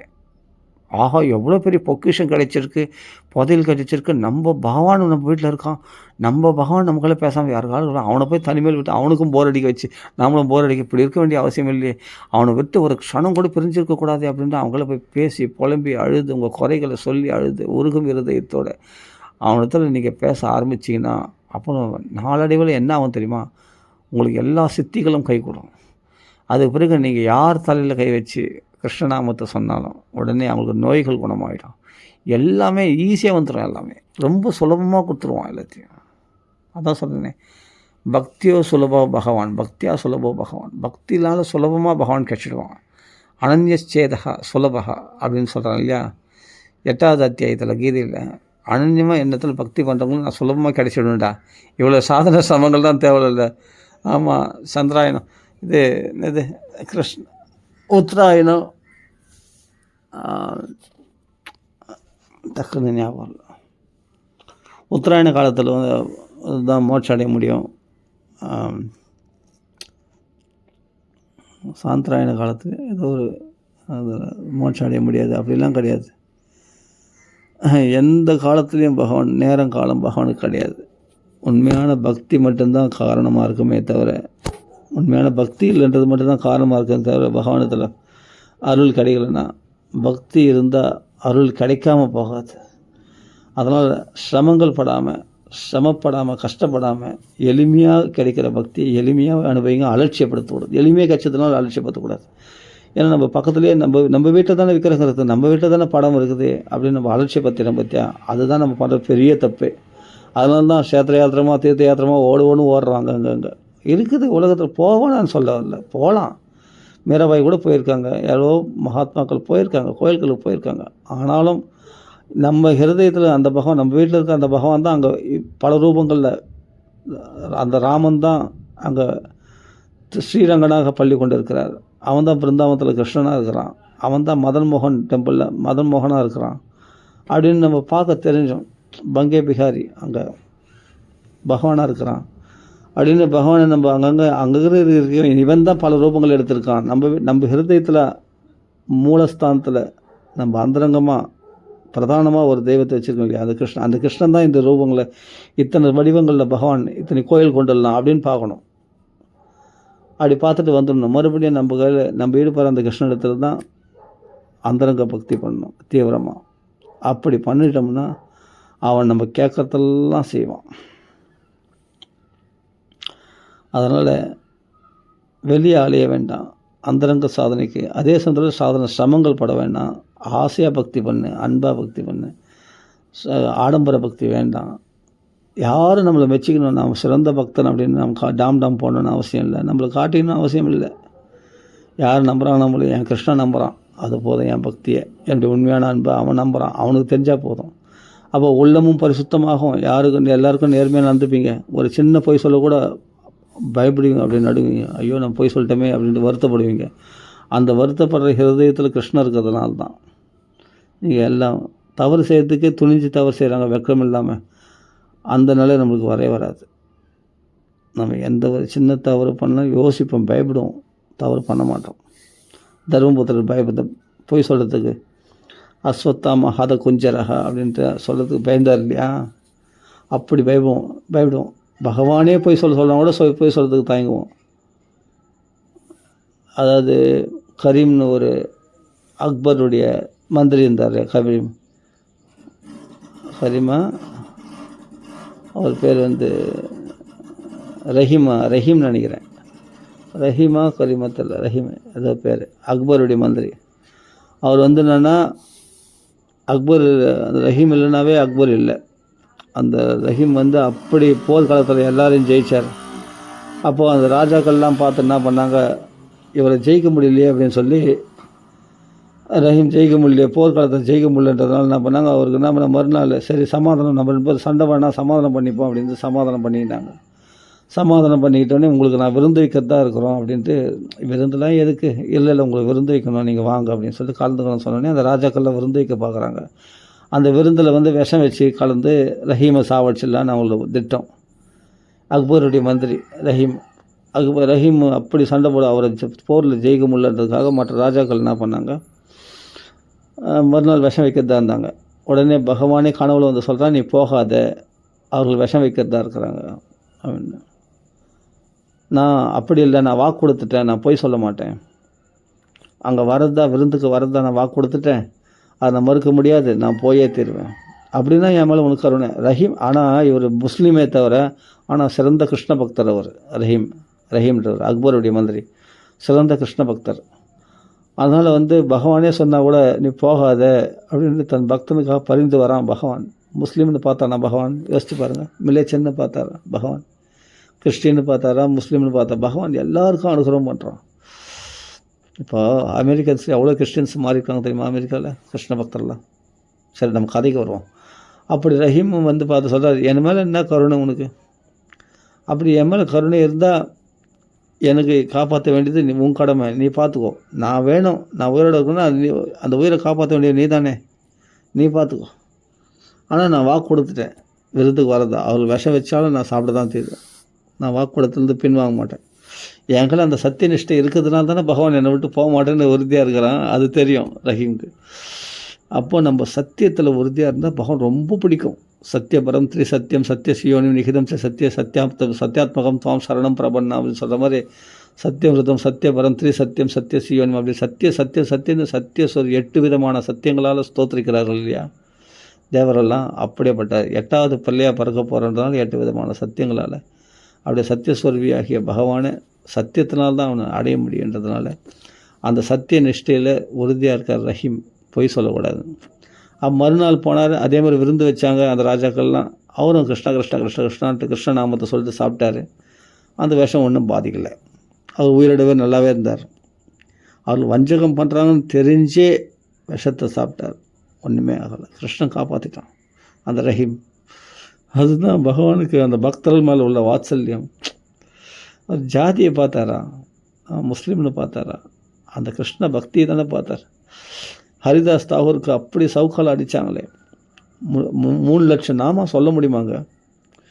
எனக்கு பகவான் கோயிலுக்குள்ளே பிரவேசிக்கிறதுக்கு எனக்கு அதிகாரம் இல்லையே, எனக்குன்னு ஒரு கதி உண்டா கிருஷ்ணா? ஒரே ஒரு கதி உண்டுடா இந்த கலியுகத்தில். என் நாமத்தை சொல்கிறதுக்கு எந்த தீட்டும் கிடையாது. நீ ஜாதி மதம் அபிமானம் இதெல்லாம் பிராமணர்கள் வந்து மிலேச்சர், இவர் யார் ஹரிதாஸ் தாகூர், அதனால் கோயில் உள்ள சேகாமன்னா இருக்கலாம். இவருக்கும் விருப்பம் இல்லை. இவர் ஒன்றும் போய் பூரி ஜெகநாதர் போய் நம்ம கோயில் உள்ளே போகக்கூடாது அப்படின்றதுக்காக இவர் அப்படியே இருந்துட்டார். ஆனால் அந்த கோயிலுக்குள்ளே இருக்கிற பூரி ஜெகநாதரே ஒரு ரூபம் எடுத்துன்னு வந்தார். சைதன்ய மகாபிரபுவா வந்து கட்டி ஆலிங்கனம் பண்ணி, நான் உன்னை பார்க்கணுன்னு ஆசைப்பட்றேன்டா ஹரிதாஸ் தாகூரா, நீ எனக்கு முக்கியண்டா அப்படின்னு நித்யானந்தராக சைதன்ய மகாபிரபுவாக அந்த பலராமகிருஷ்ணனே பூரி ஜெகநாதரே அந்த பலராமரே வந்து ஆலிங்கனம் பண்ணி அப்படி கட்டி பிடிச்சி அந்த ஹரிதாஸ் தாகூர் நாமாச்சாரியார் நீதாண்டா அப்படின்ட்டு பட்டம் கொடுத்தாரு. அப்போ ஜாதியை பார்த்தானா பகவான்? அந்த 3 லட்சம் நாமா நீ வந்து சாதனையாக சொல்லியிருக்க முடியுமா? ஆசையோடு சொன்னதுனால தானே 3 லட்சம் நாமா சொல்ல முடிஞ்சது. அதை தவிர எனக்கு வேறு எனக்கு என்ன பிராமணன் இல்லை, நான் ஹிந்து கிடையாது, நான் ஒரு முஸ்லீமு. ஆனால் எல்லோரும் ஜெபிக்கிறது ஒரு வழின்னா பகவான் நாமா மட்டும் எல்லாருக்கும் பொதுவானது. இதை மட்டும்தான் எனக்கு அதிகாரம் இருக்குன்னா அதை ஒன்று பிடிச்சிக்கோ. எனக்கு பூஜை பண்ணுறதுக்கு தகுதி இல்லை, நான் பிராமணன் கிடையாது, நான் பூணூல் அணிய முடியாது, நான் இது சந்தியாவந்தனம் பண்ண முடியாது, அதை பண்ண முடியாது. ஆமாம், நான் ஜாதியில் தாழ்ந்தவன், நான் மிளைச்சன், நான் முஸ்லீமாக மிளைச்சனாக பிறந்தது, அதை பற்றிலாம் கவலைப்படாத. நீ பக்தி பண்ணுறதுக்கு உனக்கு பகவான் நாமா சொல்கிறதுக்கு எந்த தடையும் கிடையாது. சர்வலோகத்துக்கு இறைவன், அந்த இறைவனே உன்னை தேடி வருவான். உன் பிரார்த்தனைக்காக பகவான் அவதாரம் பண்ணுவான். அந்த அத்வைத ஆச்சாரியரும் இவரும் பண்ண பிரார்த்தனைக்காக பகவான் சைதன்ய மகாபிரபு, அந்த பூரி ஜெகநாதனே சைதன்ய மகாபிரபு அவதரித்து அந்த நாமாச்சாரிய ஹரிதாஸ் அவரை கட்டி ஆலிங்கனம் பண்ணி, நான் உன் கூடவே இருப்பான் அப்படின்னு பூரி ஜெகநாத பிரசாதத்தை கொண்டு வந்தெல்லாம் கொடுப்பாராம் ஹரிதாஸ் தாகூருக்கு. அப்படி அனுபவித்து சாப்பிடுவாராம் ஹரிதாஸ் தாகூர். அந்த பிரேமை நீ ஹரிதாஸ் தாகூரே, உங்களுக்கு வயசாகிடுச்சு முடியல, நீங்கள் 3 லட்சம் நாமாலாம் சொல்ல வேணாம், பரவாயில்ல, சாதனையை கம்மி பண்ணிங்க அப்படின்னு எவ்வளோ சொல்லி பார்த்தார் சைதன்ய மகாபிரபு. அதெல்லாம் முடியாது, எனக்கு பகவான் நாமா முக்கியம். அதனால தான் விட்டு பிரியாமல் இருந்தார் சைதன்ய மகாபிரபு. பகவானே தானே பக்த வடிவத்தில் வந்தார். அது ஹரிதாஸ் தாகூருக்கு தெரியும் அவர் பகவான். நித்யானந்த பிரபு சாக்ஷாத் பலராமன் நல்லா தெரியும். அதனால தான் அவங்க அப்படி இருந்தாங்க, அப்படி பக்தி பண்ணார். அப்போ அவருக்கு சவுக்கடியெலாம் கிருஷ்ணன் வாங்கிட்டார் உடம்புல. 14 தெருவில் 13 தெருவில் அவர் சவுக்கடி அடித்தாங்க. அத்தனையும் பகவான் ஏற்றுக்கலையா? பக்த சரித்திரத்தை படித்தா தான் தெரியும் இதெல்லாம். பிரகலாதனுக்கு நெருப்பில் போட்டாலும் எரிக்கப்படாமல் என்ன, அதெல்லாம் எரிக்க வைக்கிறவங்களை எரிச்சிச்சு. ஆனால் பிரகலாதன் ஒன்றும் பண்ணலை. விஷ்ணு புராணத்தை வந்து அவங்க அத்தையை எரிச்சிச்சு, ஆனால் பிரகலாதன் ஒன்றும் பண்ணலை. அதனால் நான் அந்த கிருஷ்ண பக்தியில் அப்படி ஆசையாக அன்பாக சொன்னால் தான் 96 கோடி ராமநாமா சொல்ல முடியும் தியாகராஜ சுவாமியால். அப்போ தான் பிராமண தரிசனம் பண்ண முடியும். அந்த ஆசையான அன்போடு சொல்கிறதுனால தான் 24 நேரமும் 3 லட்சம் நாமா ஒரு நாளைக்கு நாமாச்சாரியர் ஸ்ரீ ஹரிதாஸ் தாகூரால் சொல்ல முடிஞ்சது. அது பிரேமம் தாங்க, வேறு ஒன்றும் இல்லைங்க. சாதன சிரமங்கள், அவங்க குரு சிஷ்ய பரம்பரையாக வந்தாங்க, சாதன சிரமம் வைஷ்ணவ தர்மத்தில் இருந்தாங்க, எல்லாம் கரெக்டுங்க, நான் இல்லை சொல்கிறேன். அதுக்கு மேலே அதை விட ஒசத்தி, அதை விட 100 மடங்கு அதிகம் என்னென்னா அன்பு, அந்த பிரேமை, அந்த பூரணமான பகவான் மேலே உள்ள ஆசை, வெறி, அந்த வெறித்தனமான ஆசை பகவான் மேலே. அப்படின்னா நீ விடவே மாட்ட பகவான் நாமத்தை. சொல்கிறதில்ல 3 லட்சம், நான் 3 லட்சம் கம்மின்னு நினைப்பேன். எனக்கு 24 நேரத்தில் அவ்வளோதானே சொல்ல முடியுது என்னால், அதுக்கு மேலே சொல்ல முடியலையேன்னு வருத்தப்பட்டார் ஹரிதாஸ் தாகூர். அப்படி நாமத்தை, கோடிக்கணக்கான நாமத்தை சொன்னார் ஹரிதாஸ் தாகூர். ஆசையோடு சொன்னாங்க யார்? தியாகராஜ சுவாமிகள். கோடிக்கணக்காக 96 கோடி ராமநாமா ஜெபிச்சாதான்ப்பா. எத்தனை கோடி அதை விட அதிகமாகவே சொல்கிறேன் என் பகவானுக்கு நாமத்தை. எனக்கு ஆசையாக இருக்குது அப்படின்னு சொல்ல ஆரம்பித்தோடனே தான் கணக்கு இல்லாமல் பகவான் நாமா சொல்லுது. அப்படி தான் நினச்சி பார்த்தேன். அப்படி அவரெல்லாம் நினச்சிட்ட பிறகு எனக்கு இந்த 3 மணி நேரம் ராமநாமா சொல்கிறது பெரிய விஷயமாகவே தெரியல. 3 மணி நேரம் எனக்கு சமம் கிடையாது. ஆசையாக சொல்லணும். அந்த 3 மணி நேரம் கம்மி. 5 மணி நேரம் கூட என்னால் நாமா சொல்ல முடியும். இப்படிப்பட்ட மகாத்மாக்களை நினச்சிட்டு ஹரிதாஸ் அவரை நினச்சி பாருங்கள், தியாகராஜ சுவாமிகள் நினச்சி பாருங்கள். அவங்களாம் நாமமே அப்புறமா 13 கோடி ஸ்ரீராம் ஜெயராம் ஜெய ஜெயராம் சமத்த ராமதாசர் நாமா சொன்னதை நினச்சி பாருங்கள். ஒரு நாளைக்கு 1,86,000 நாமா சொன்னேன். ஸ்ரீ பகவான் நான் போதேந்திரால் நினச்சிங்க. நாமா தன்னாலே வருத்தம் இல்லையா பாருங்க. உன் நாக்கில் பிச்சுண்டு வரும் நாமா இந்த மகாத்மாக்கள்லாம் நினச்சிண்டா. அப்படிப்பட்ட பகவான் நாமத்தை பிரகலாதனை கண்டிப்பாக நினைக்க ஏன்னா பக்த சக்கரவர்த்தி அவரை நினைக்காம நம்மளுக்கு எதுவும் வராது. பிரகலாத நார்த்த பராசர புண்டரீக வியாச அம்பரீஷ சுக சௌண்டுக பீஷ்ம தால்பியான் ருக்மாங்கத அர்ஜுன வசிஷ்ட விபீஷணாதின் புண்ணியானிமான் பரம பாகவதான் ஸ்மராமி. அவ்வளோதாங்க. பரம பாகவதில் நினச்சிட்ட பிறகு இனிமேல்ட்டு ஸ்மராமி அதை நினச்சிட்ட பிறகு இனிமேல் நமக்கு எல்லாமே எது கேட்டாலும் பகவான் கொடுப்பான். இவர்கள் வழியில் நீ வந்துட்டல்ல, நான் பார்த்துக்கிறேன். ஓ, உனக்கு என்ன சாதனைகள் பண்ணும், எந்த சிரமங்களும் இல்லாமல் நீ தெரிஞ்சு சொன்னியோ தெரியாமல் சொன்னியோ மகானுடைய பேரையும் என்னுடைய பேரையும் அதுக்கான பலன் கண்டிப்பாக உனக்கு உண்டு. நல்லதை மட்டுமே செய்யும். அதனால் டைம் ஆச்சு நினைக்கிறேன். ரொம்ப நேரம் பேசுகிறேன். ரொம்ப நேரம் பேசிட்டேன். சரி, ஓகே. அதனால் சாதனை சிரமத்தை பார்க்காம பகவானத்தில் பேசுங்க, பழகுங்க, அவன் கண்ணீர் வடிங்க, அவனிடத்துல புலம்புங்க, நிறைய நாமத்தை சொல்லுங்கள். அன்புனால் அவனை விலைக்கு வாங்கிடுங்க. அன்புனால் அவனை நீங்கள் அடிமைப்படுத்திங்க. உங்கள் இஷ்டம்தான். ராம ராம ராம ராம ராம சீதாபதி ராம ராம ராம ராம ராம ராம ராம ராம ராம ராம ஸ்ரீராமநாம கி ஜெய், ஆஞ்சநேய சுவாமிக்கு ஜெய். பற்றியா அவனை பற்றி பேச 1.25 மணி நேரம் கிட்ட ஆயிடுச்சு பாருங்கள். என்ன பண்ணுறது? இதுதான் டைம் போகிறதே தெரியாது அவனை பற்றி பேசினா.